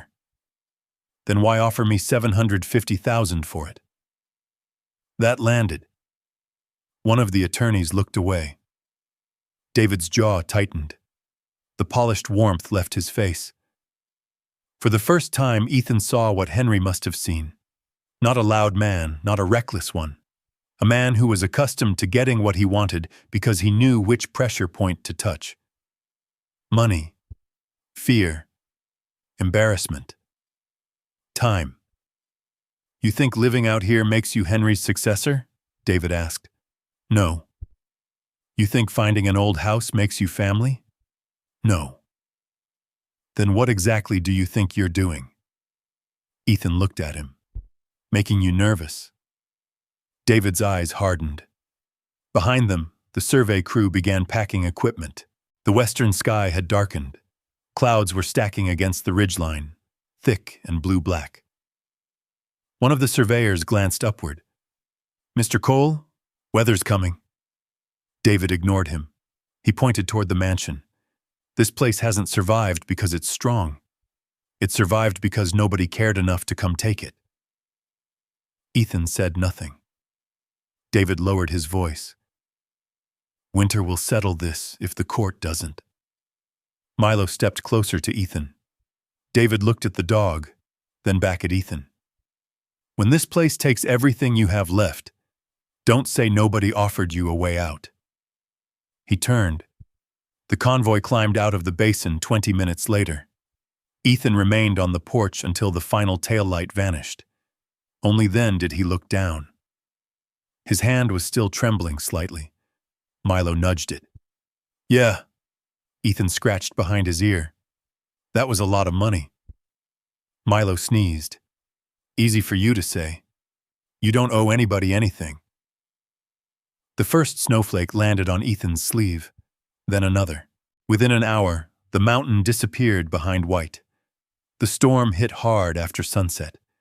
Wind slammed against the western side of the mansion. Snow hissed across the windows. The temperature dropped fast enough that Ethan could feel the difference every time he crossed an unheated hallway. He fed the stove, checked the boarded windows, checked the chimney, checked his noise markers. The rear line was already disappearing beneath snow. At 9, the powerless house shook under a gust strong enough to rattle dishes in Henry's kitchen. Milo paced toward the carriage house side of the mansion. Ethan watched him. What? Milo stopped at the western door, sniffed beneath it, then looked back. Ethan opened it a few inches. Wind drove snow across the threshold. Beyond the carriage house, the forest was almost invisible, but somewhere in the storm came a sound. Low, heavy, not thunder, water. Ethan took Henry's boundary sheet from his coat pocket. Lower basin, water control / restricted access. He looked toward the black slope beyond the carriage house. Whatever Henry had protected was down there. Whatever David wanted was down there. And if the storm kept building, Ethan might finally learn why. Milo stepped into the snow. Ethan grabbed his coat and followed. The storm swallowed the dog almost immediately. Milo. Easy. A dark shape reappeared 10 yards ahead, moving through snow already deep enough to brush his belly. Ethan pulled his hood tight and followed. Wind drove across the basin from west to east, bending the pines and stripping loose snow from their branches. The mansion disappeared behind Ethan whenever the gusts thickened. He kept it on his right. One fixed reference: never trust visibility in moving snow. Milo stopped near the carriage house. The building stood 40 yards from the mansion, an old stone structure with a timber upper floor. Half the roof sagged. One corner had collapsed years earlier. Water ran beneath the snow near its foundation. That was the sound Ethan had heard. Storm runoff. Back. Milo obeyed. Ethan moved along the uphill side, studying drainage. Water was cutting a new channel toward the building. If it reached the foundation and froze, the old wall could shift. He bent to clear a clogged stone drain. A crack sounded overhead, different from the rifle shot. Closer. Wood fibers tearing. Ethan looked up. Too late. Milo hit him. The shepherd drove shoulder first into Ethan's legs. Ethan fell sideways into the snow. A loaded pine limb crashed down where he'd been standing. The impact threw powder over both of them. For a second, Ethan heard nothing but wind. Then Milo appeared over him. "You all right?" Milo shook snow from his coat. Ethan stared at the branch. 6 inches thick. Heavy enough. He grabbed Milo by both sides of the neck. "You keep doing that. I'm gonna start owing you money." Milo licked his chin once. "Don't push it." They moved closer to the carriage house. Ethan found the drain and cleared it with a shovel from inside the building. Water immediately changed direction, rushing downhill away from the wall. He should have gone back. Instead, Milo became interested in the rear stall. The dog sniffed the floor. Milo. He scratched once. Ethan swept his flashlight across old boards. Something underneath smelled interesting enough that Milo ignored the storm. Then came a deep wooden groan. Ethan stepped backward. "Milo, out!" The floor dropped. Boards cracked beneath the dog's rear legs. Milo disappeared. "Milo!"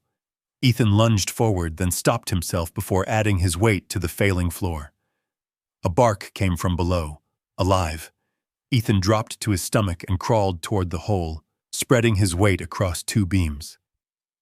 "Milo?" Another bark. His flashlight found the shepherd 8 feet below on a stone floor. Milo stood shaking dust from his coat. "No blood?" Milo looked up. "That's not an answer." The dog walked in a circle. "No limp." Ethan exhaled.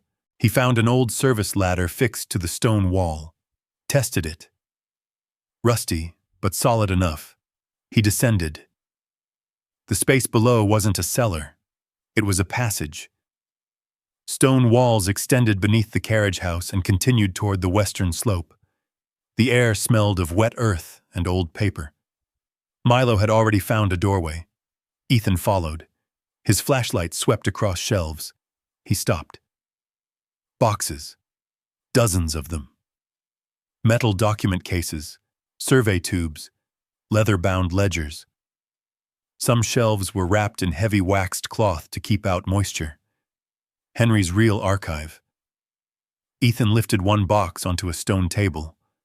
Inside were surveys dating back generations.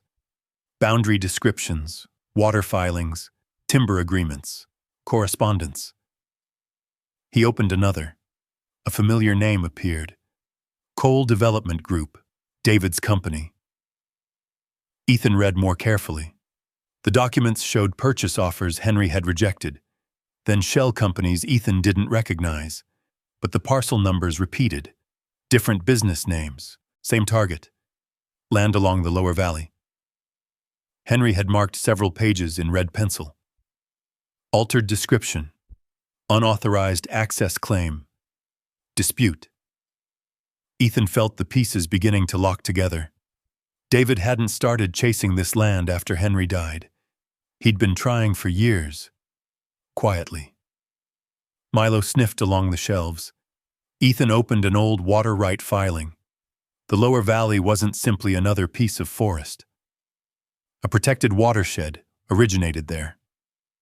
Springs and snowmelt fed a creek system running through several ranch communities downstream, including Maggie's. The Stewardship Trust restricted large-scale timber removal and commercial development around the headwaters. Remove those restrictions, and the value changed dramatically. Road access, timber, water, potential resort development, maybe more. Ethan sat back. That's why. Milo looked at him. David doesn't want Henry's house. He held up the map. He wants control of what comes out of the mountain. A gust shook the carriage house overhead. Dust drifted from the ceiling. Ethan kept searching. There was enough here to raise serious questions about David's earlier filings, maybe enough for Rachel to stop him. But every document Ethan opened carried the same problem. Copy. Copy. Copy. He found a ledger near the rear shelf. Henry's handwriting. Entries recorded where original documents had been transferred. Ethan followed the dates. Stewardship trust. Original instrument removed. Final storage. The next line was smudged. He angled the page toward the flashlight. Lower chamber. Ethan looked down the passage. It continued into darkness. So that's where he put it. Milo was already moving. Stay close. They went deeper. The ceiling lowered. Water trickled along one wall. The passage had been cut through rock, then reinforced with old timber braces at weak points. Ethan touched one. Wet. Soft. Bad. He checked another. Worse. The storm was pushing water through the mountain. Milo, we're not staying long. The shepherd stopped at a junction, sniffed left, then right. He chose right. Ethan followed. 20 feet later, Milo began pulling ahead. Slow. The dog ignored him. Milo. The shepherd disappeared around a bend. Ethan's jaw tightened. Milo, come. No response. Then he heard scratching. Ethan rounded the corner. Milo stood at an old wooden barrier partially buried beneath fallen stone. Beyond it, barely visible through a gap, was a rusted iron door. Ethan checked the ledger. Lower chamber. There you are. Milo pushed his nose toward the gap. Ethan crouched beside him. A faint current of air came through. There was space beyond, possibly another room, possibly Henry's original trust. Ethan reached toward the loose stone, then stopped. A small pebble fell from above, hit his shoulder. Another bounced off the floor. Milo's ears went back. Ethan slowly raised the flashlight. A crack ran through the stone ceiling. Fresh water seeped from it. Back. A low grinding sound moved through the passage, stone against stone. Ethan grabbed Milo's collar and pulled him away from the barrier. The ceiling shifted. Not much. Enough. Dust filled the beam of his flashlight. Milo, out, now! They turned toward the archive. Halfway there, a heavy thud came from somewhere behind them, then another. The mountain was moving. Ethan reached the archive room and began loading the most important copies into Henry's metal survey case. Water right records, altered boundary descriptions, David's shell company correspondence. The ledger. He took only what mattered. No heroics.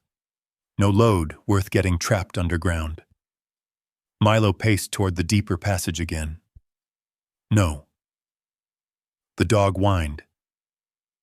We know where it is. Ethan closed the case. We come back when the mountain isn't trying to bury us. They reached the ladder. Ethan sent Milo up first, lifting from beneath until the shepherd scrambled onto the carriage house floor. Ethan climbed after him. Outside, the storm had worsened. He carried the survey case beneath his coat, while Milo led them toward the mansion. Behind them came another deep crack. Part of the carriage house roof sagged several inches. Ethan stopped beneath the mansion porch and looked back. The archive had survived decades. Maybe another night wouldn't matter. But the original trust was still down there. Without it, the copies might expose David. They might prove Henry had been fighting him. They might even bring investigators asking questions. But they could not prove Ethan was Henry's lawful successor. Milo shook snow from his coat. Ethan opened the mansion door. Tomorrow, he said. Then he looked toward the carriage house again. A section of roof shifted under the accumulating snow. The storm answered with a long, low groan from beneath the ground. Ethan tightened his grip on Henry's ledger. Somewhere below that failing building was the document that could decide who controlled the entire valley, and now they knew exactly where it was. By morning, the storm had not weakened. Snow pressed against the lower windows. Wind rolled over the roof in long, heavy waves, and the carriage house had disappeared behind a curtain of white. Ethan stood at the kitchen window with coffee cooling in his hand. He knew what the smart decision was. Wait. Let the weather pass. Shore the entrance properly. Bring equipment. Don't turn a document search into a rescue operation. Then he looked at Henry's ledger. 10 days remained. Rachel had called at dawn from town. David's attorneys were pushing for an early stewardship hearing, arguing that the property was unsecured and Ethan had failed to produce the controlling trust. The hearing could come within days. Waiting had a cost. Ethan put on his coat. Milo immediately stood. No. The shepherd followed him to the door. You stay here. Milo stared at him. Ethan pointed toward the stove. Your judgment yesterday included falling through a floor. Milo sat. Ethan opened the door. The dog stood again. Fine. He clipped a lead to Milo's harness, but close. Outside, snow reached Ethan's knees in places. The carriage house looked worse. A section of roof had collapsed overnight, but the ladder entrance remained accessible beneath broken boards. Ethan tied a rope above the opening, checked the anchor twice, and descended. Milo came after him. Water covered the tunnel floor. An inch near the archive. 3 farther down. Ethan stopped at the first timber brace, listened. Dripping, creaking. Nothing continuous. They moved. The archive room was intact. Ethan left everything behind except the ledger and flashlight. The deeper passage waited. Milo. Heel. This time the dog stayed beside him. At the wooden barrier, Ethan removed loose stone carefully, one piece at a time, no sudden load changes. The gap widened. The rusted door stood less than 20 feet beyond. Ethan could see an old brass plate on it. Document storage. There. He squeezed through. Milo followed. Then the tunnel gave a deep groan. Ethan froze. Water suddenly ran faster around his boots. Back. Milo turned. A chunk of stone dropped behind them. Not large. But the sound changed everything. They needed out. Now. Ethan moved toward the barrier. Then Milo stopped. His nose lifted. He turned toward the iron door. Milo. No, the shepherd pulled away. Milo! The dog slipped through the narrow passage beside a timber brace. Ethan lunged for the harness and missed. Milo, come! A sharp yelp cut through the tunnel. Then silence. Every thought in Ethan's head vanished. Milo! He dropped the ledger, crawled through the gap. His flashlight beam jumped over broken stone. The dog lay 15 feet ahead. A timber brace had come down across his hindquarters. Milo tried to rise. Couldn't. Easy. Easy, buddy. Ethan reached him. Blood darkened the fur along Milo's left rear leg. Not pumping. Good. But there was too much of it. Ethan touched the beam. Heavy. One end was wedged beneath stone. He couldn't lift it directly. Milo panted fast. I'm here. Ethan ran his hands along the dog's leg as best he could. No obvious open fracture. Deep cut. Possible crush injury. The tunnel shifted again. Ethan looked up, then past Milo. The iron door stood only a few yards away, close enough now to see that it wasn't fully shut. Inside the gap was a metal cabinet. Henry's original records could be sitting in there. 10 seconds. maybe 20. Open the door. Grab the file. Finish the objective. The thought arrived with the cold efficiency of an old reflex. Complete the mission, then extract. For 1 second, Ethan was somewhere else. A damaged road. Smoke hanging low. Someone on the radio telling him the route still had to be cleared. A younger Ethan believing the objective could not wait. A name he still heard sometimes before dawn. Milo whimpered. Once. Soft. Ethan looked down. The dog's eyes were on him. The iron door ceased to matter. Forget it.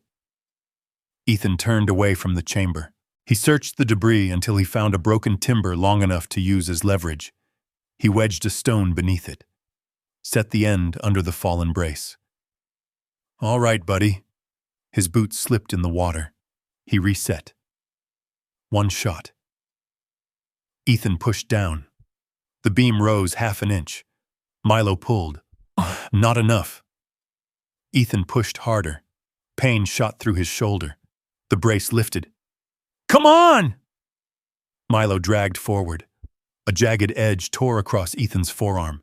He barely felt it. Move, Milo! The dog twisted free. Ethan released the lever. The beam crashed down. Milo tried to stand. His rear leg folded. Ethan caught him. Not walking. Got it. 70 pounds of wet German Shepherd was more than Ethan's back wanted to carry through a failing tunnel. He did it anyway, 1 arm beneath Milo's chest, 1 supporting his hindquarters. 10 steps. Rest. Listen. Move. Water rose around Ethan's boots. Behind them, stone cracked. He reached the barrier and lowered Milo carefully.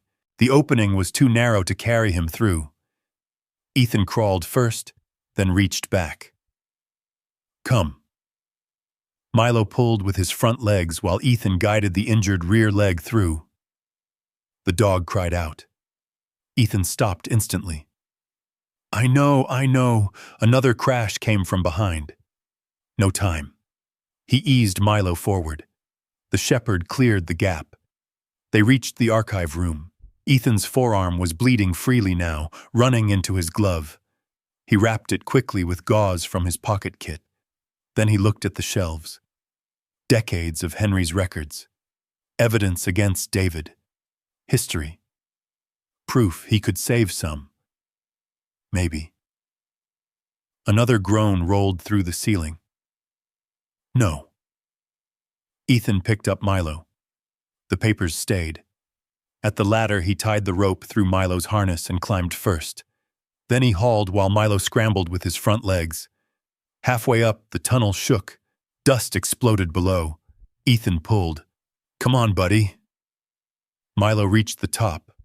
Ethan rolled him onto the snow. Then the carriage house floor collapsed behind them. A roar of timber and stone filled the storm. The opening vanished. Ethan lay there breathing hard, 1 arm across Milo. For several seconds, neither moved. Then Milo licked snow from Ethan's chin. Yeah. Ethan laughed once, breathless. We're done with tunnels. He checked the injury outside. Deep laceration along the rear leg. Swelling already forming. Ethan cleaned what he could, packed gauze over the wound, wrapped it firmly but not tight enough to cut circulation, then covered Milo with his own insulated coat. He checked the dog's gums. Pink. Breathing fast but steady. Stay with me. Milo's eyes remained open. Ethan carried him to the ford. The truck fought the snow all the way out of the basin. Ethan kept 1 hand on the wheel and glanced toward Milo every few seconds. At the first patch of cell service, he called the nearest veterinary clinic. German Shepherd, 7 years old. Crush injury, deep rear leg laceration, conscious, breathing. The receptionist told him they would be ready. The drive took nearly 2 hours. When Ethan finally pulled beneath the clinic lights, 2 people came running with a stretcher. They took Milo through swinging doors. Ethan followed until a technician stopped him. We've got him. The words hit harder than they should have. Ethan stood in the hallway, with snow melting from his clothes and blood dried down his arm. Through the small window, he saw Milo surrounded by people under bright lights. Only then did Ethan realize his hands were shaking. Rachel arrived an hour later. She found him sitting on the floor outside the treatment room. What happened? Tunnel collapsed. The trust? Ethan looked at the blood on his sleeve. Buried. Rachel sat beside him. All of it? The original. The archive. Maybe everything. Neither spoke for a while. Ethan leaned his head against the wall. He could see the iron door again, 3 yards beyond Milo. Maybe 4. He had been that close. David may win now, Rachel said quietly. Ethan nodded. The strange thing was, the words didn't destroy him. The valley, the mansion, Henry's last request. He cared about all of it. But when Milo had cried out beneath that beam, there had been no decision. Not really. There had only been the truth. Some things could be lost. Some things could not. The treatment room door opened. A veterinarian stepped out. Ethan stood so quickly, his knees nearly gave. Mr. Cole?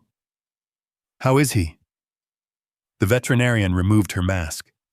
The cut is serious, and we're concerned about soft tissue damage, but I don't see a major fracture. Ethan released a breath he hadn't known he was holding. We're taking him into surgery to clean and close the wound. He's going to make it? She gave him a small, careful smile. Right now, I have every reason to believe he will. Ethan closed his eyes, just for a second. When he opened them, Rachel was watching him. The hearing, Ethan said. We'll deal with it. Without the trust, Rachel didn't answer. She didn't need to. Outside the clinic windows, the storm was beginning to break. Far away in the Bitterroot Divide, the carriage house had collapsed over Henry's archive. The proof Ethan had spent days searching for was buried beneath stone, water, and snow. And for the first time since finding the mansion, Ethan knew exactly what he would choose if he had to make the decision again. He would leave it behind. Every time. Milo came out of surgery shortly after midnight. The veterinarian said the beam had bruised muscle and torn a deep line along the rear leg, but the major tendons had escaped serious damage. 23 stitches closed the wound. There would be antibiotics, pain medication, restricted movement, and weeks before anyone knew whether the slight weakness in the leg would disappear completely. Ethan heard only the important part. Milo was alive. They brought the shepherd into a recovery room on a padded blanket. One rear leg was shaved and wrapped. An IV line ran into his front leg. Milo looked smaller somehow under the fluorescent lights. Ethan lowered himself to the floor. Hey, partner. Milo's eyes opened halfway. His tail moved once against the blanket. That nearly broke Ethan. He rested a hand beside Milo's head rather than touching the injured leg. You scared 10 years off me. Milo closed his eyes. Ethan stayed there. A technician offered him a chair. He thanked her and didn't use it. The floor was fine. Near 3 in the morning, Ethan finally drifted. Not deep sleep. He rarely got that anymore. A hallway cart struck a doorframe. Metal clicked against metal. Ethan's eyes snapped open. For half a second, he heard a vehicle door in Afghanistan. Dark road, dust, men moving under red light. Then something touched his boot. Milo's paw. The shepherd hadn't lifted his head. He had simply reached far enough to make contact. Ethan looked down. Still here. He wasn't sure which of them needed to hear it. Morning came gray and quiet. Rachel arrived carrying 2 coffees and a folder. She took one look at Ethan on the floor.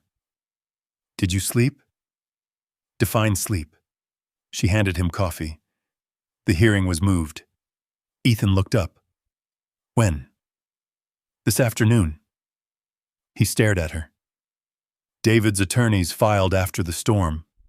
They're arguing the property needs immediate legal stewardship because of structural damage. Convenient. Very. Rachel sat in the chair beside him. I submitted copies of the records you brought out before the collapse. They're useful, especially the altered boundary filings. But they help us challenge David's credibility. They don't prove you're Henry's lawful successor. Ethan looked at Milo. And the original trust does. Yes. Which is under half a carriage house. Rachel didn't answer. Ethan drank the coffee. It had gone bitter from sitting too long. What happens if we lose? David can ask the court to recognize him as successor under the fallback clause. The lower valley? Potentially his. The mansion? Same trust. Ethan nodded. No explosion, no anger. Rachel noticed. You understand what I'm saying? Yeah. You could lose all of it today. I know. Ethan reached down and touched Milo's shoulder. Still made the right call. Rachel looked at the dog. I didn't say you didn't. No, but everybody keeps talking like there was a choice. He shook his head. There wasn't. The veterinarian discharged Milo late that morning with strict instructions. No stairs, no running. Keep the bandage dry. Watch for swelling, heat, discharge, loss of appetite. Ethan listened to every word twice. He lifted Milo carefully into the Ford. Before leaving for court, they stopped at Rachel's office to gather everything Henry had given him. The metal survey tube, map, letter, copies from the archive, and the dollar. Ethan picked it up from Rachel's desk. The bill looked ridiculous beside the legal documents. One worn dollar, the beginning of all this. He started to fold it into quarters the way he had at the will reading, then stopped. Something was inside the crease. Rachel. She was packing files into her briefcase. What? Come here. Ethan carried the dollar to the window. Tiny numbers had been written along the inner fold in faded blue ink. So small he had never noticed them. 3 digits. A dash. 4 more. Then 2 letters. Rachel took the bill. Her expression changed. Where did you get this? You were there. No. These numbers. I just saw them. She held the bill closer to the light. I've seen this format. Where? Old bank records. Ethan stared at her. Rachel was already reaching for her phone. Henry used a regional bank before I started handling his estate. Bitterroot Community Bank. They used numbered safe deposit references years ago. Ethan felt the room go still. The sentence from Henry's map returned. The dollar pays the toll. Rachel looked at him. We're going to the bank. The Bitterroot Community Bank occupied a brick building on the edge of town. They arrived with less than 2 hours before the hearing. Rachel showed Henry's estate documents, her authority as estate counsel, and the reference number. The manager disappeared into a back office. 10 minutes passed, then 20. Ethan sat near the entrance with Milo lying carefully at his feet. Every time someone entered, the shepherd lifted his head. Finally, the manager returned carrying an old paper ledger. Mr. Henry Cole maintained a box under a private trust designation. Rachel stood. Can we access it? There's an instruction attached. Ethan felt his stomach tighten. What instruction? The manager looked at him. Access transfers upon Mr. Cole's death to the individual presenting the identifying token. What token? The manager looked down at the dollar in Rachel's hand. That. Nobody spoke. Minutes later, they stood inside a small vault room. The manager placed a narrow metal box on a table and left them alone.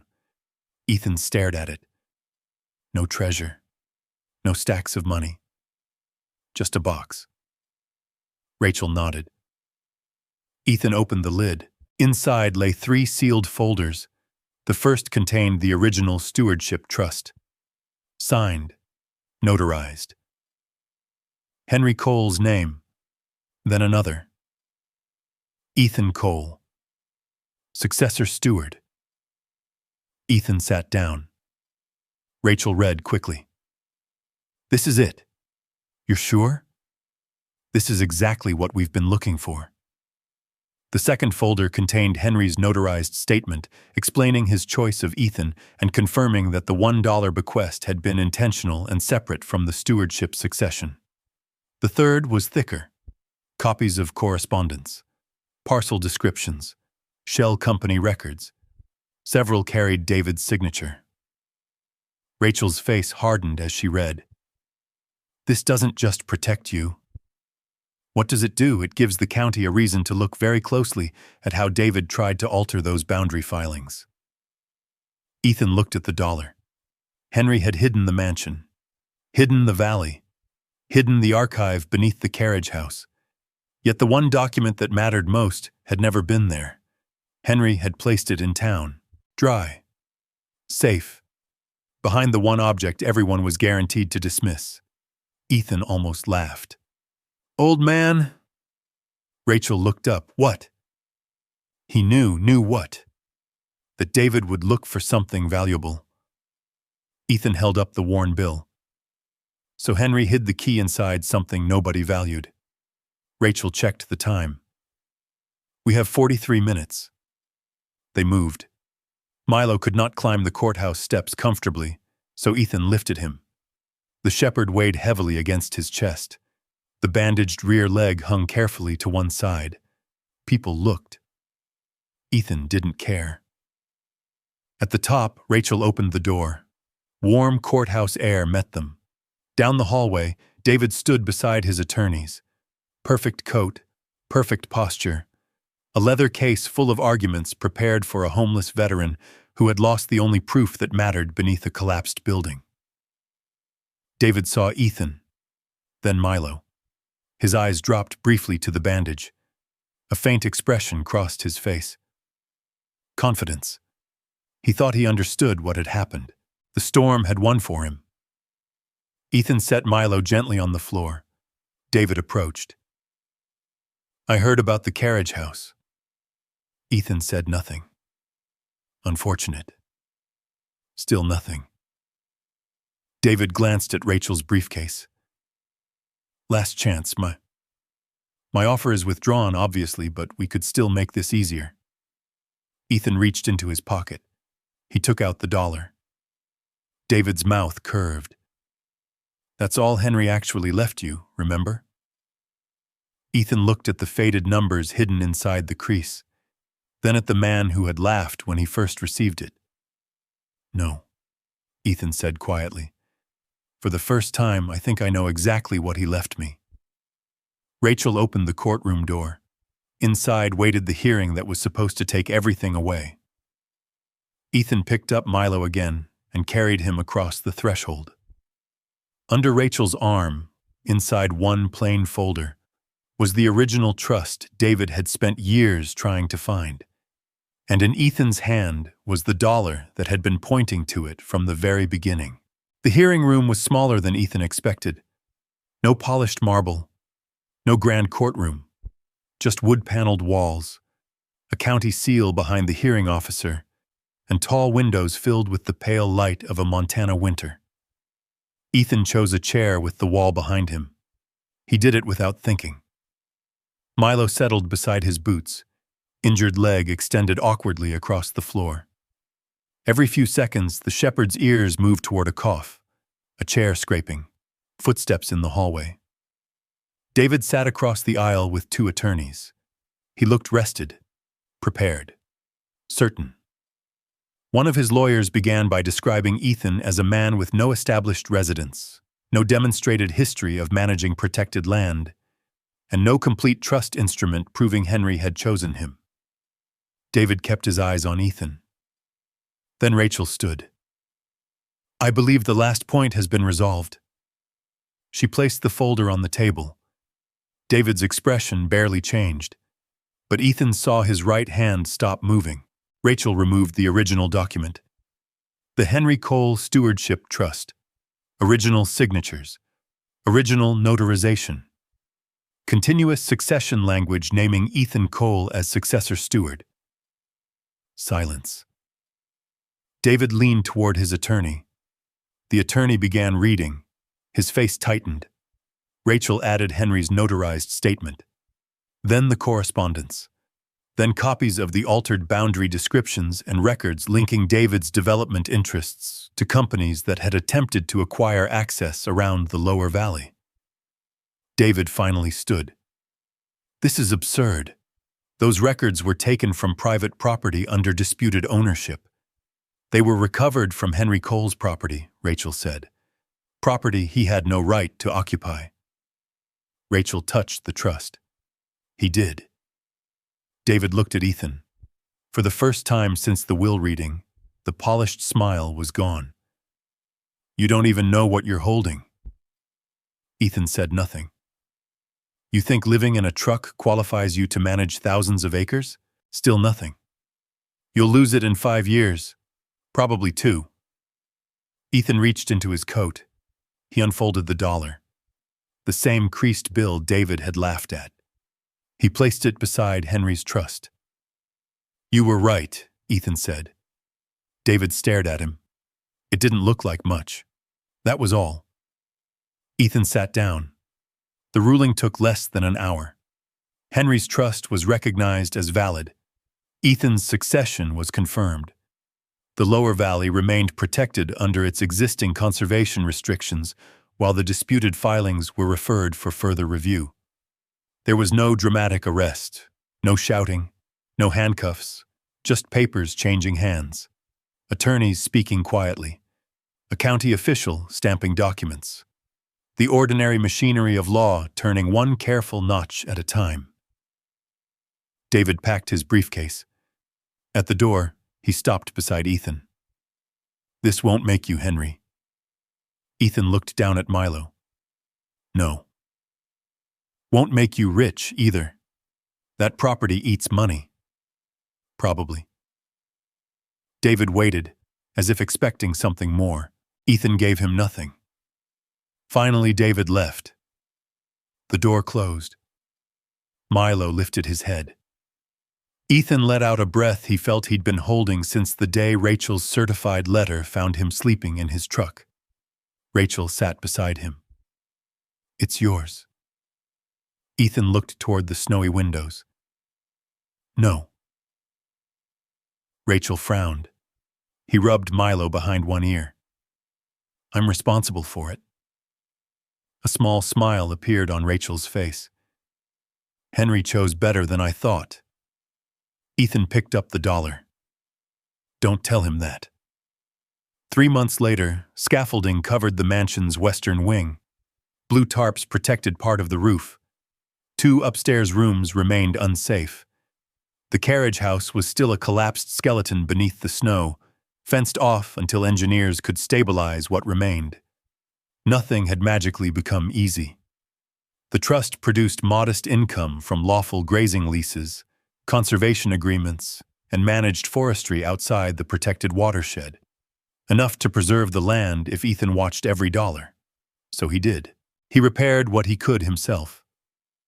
The first room he restored wasn't Henry's study. It wasn't the master bedroom. It was a small room near the kitchen. Simple bed, clean sheets, wood stove, a dresser Maggie Dawson found in her barn. Then he restored another, and another. By spring, 3 veterans were staying on the property. No speeches. No grand program promising to fix anybody. Just temporary rooms, paid maintenance work, rides to appointments when needed, and enough quiet land that a man could walk until his head stopped feeling crowded. Rachel made sure everything was legal. Maggie made sure everyone ate. Ethan made sure nobody was treated like a charity case. and Milo made sure nobody entered without inspection. The shepherd's leg healed slowly. The stitches came out. The fur began growing back, but a slight limp remained when he was tired. Ethan noticed it every time. Sometimes, seeing it still brought him back beneath the carriage house. The beam, the rising water, that single yelp. He would crouch beside Milo and run his hand over the scar. "Sorry, buddy." Milo usually responded by licking his wrist once and walking away, apparently uninterested in apologies. Some nights were harder. A dropped wrench could still turn Ethan's shoulders rigid. A helicopter crossing the valley after dark could pull him awake before he knew why.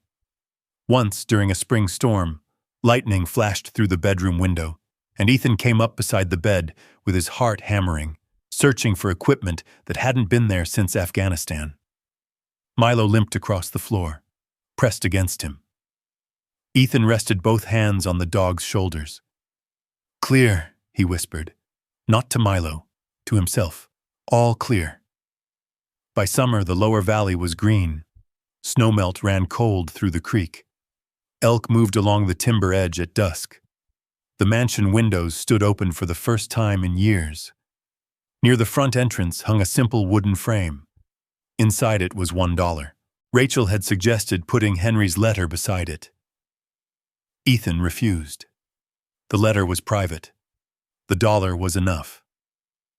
One evening, as the mountains turned copper under the setting sun, Milo rose from the porch. A vehicle was climbing the road. Old pickup, rust over one wheel well, engine knocking slightly on the grade. Ethan stood. The truck stopped outside the gate. A man in his late 40s sat behind the wheel. His beard had grown unevenly. His jacket was too heavy for the season. In the bed of the pickup were 2 black garbage bags and a battered toolbox. Everything he owned, Ethan guessed. The man remained inside, hands on the steering wheel, watching the house, watching the gate, watching for the catch. Ethan knew that look. He had worn it. Milo walked down the steps. The limp was more noticeable after a long day. "Milo." The shepherd stopped, looked back, then continued toward the gate. The man finally opened his truck door. Milo sniffed his hand. The stranger stood completely still. Then Milo turned and started back toward the mansion. After several yards, he stopped and looked over his shoulder. Waiting. The man gave a tired little laugh. "Guess that's an invitation." Ethan opened the gate. "You hungry?" The man looked toward the house. "I don't need charity." "Good." Ethan nodded toward a stack of lumber beside the barn. "I don't offer it." The man looked at the lumber, then at Ethan. "What do you offer?" "Room's warm. Roof doesn't leak. Work starts at 7. A pause. "Coffee's terrible." From the porch, Maggie shouted through an open window. "His coffee is terrible." "Mine isn't." For the first time, the stranger smiled. Barely, but enough. He reached into the truck bed for the garbage bags. Ethan took one. The man started to protest. Ethan was already walking. Milo went ahead of them. At the front door, the stranger stopped when he saw the framed $1. "What's that?" Ethan looked at it. Once that $1 had felt like a final judgment on his life. $1 for the veteran sleeping in a truck. $1 from the uncle who had watched him from a distance. $1 while David walked away with everything that seemed valuable. Except Henry had understood something Ethan hadn't. Value and appearance were not the same thing. Neither were being homeless and having nothing. Neither were being wounded and being finished. Neither were needing help and being weak. "Long story," Ethan said. The stranger nodded toward Milo. "Dog part of it?" Ethan looked at the shepherd, at the scar beneath the regrown fur, at the animal who had remembered Henry's scent, found the forgotten road, stopped him at the rotten bridge, brought him back from places in his own mind, exposed a liar, saved him beneath a falling tree, found the buried records, and nearly died when Ethan followed him underground. Most of it. Milo stepped inside. The stranger followed. Ethan remained on the porch for another moment. Beyond the mansion, evening settled across the Bitterroot Divide. The valley Henry had protected disappeared gradually into shadow. For years, Ethan had thought home meant something you owned. A deed, a mortgage, a business that stayed profitable, a marriage that didn't end, an address nobody could take away. He knew better now. Home was a door that opened when somebody expected it to stay shut. Inside, Milo barked once. Maggie complained about muddy boots. Someone laughed. Ethan stepped into the warm light. Then he closed the mansion door against the mountain cold. And maybe that's what a real inheritance is. Not what someone leaves in your hands, but what you choose to do with it. If you believe Milo helped Ethan find something worth more than money, comment 1 below. If you think Ethan would have lost everything without Milo, comment 0. I'd love to see which one you choose. And if stories about veterans, loyal dogs, second chances, and ordinary people finding their way home mean something to you, subscribe and stay with us. There's another road waiting, another story behind it, and another loyal dog who may discover what everyone else walked past. I'll see you in the next story.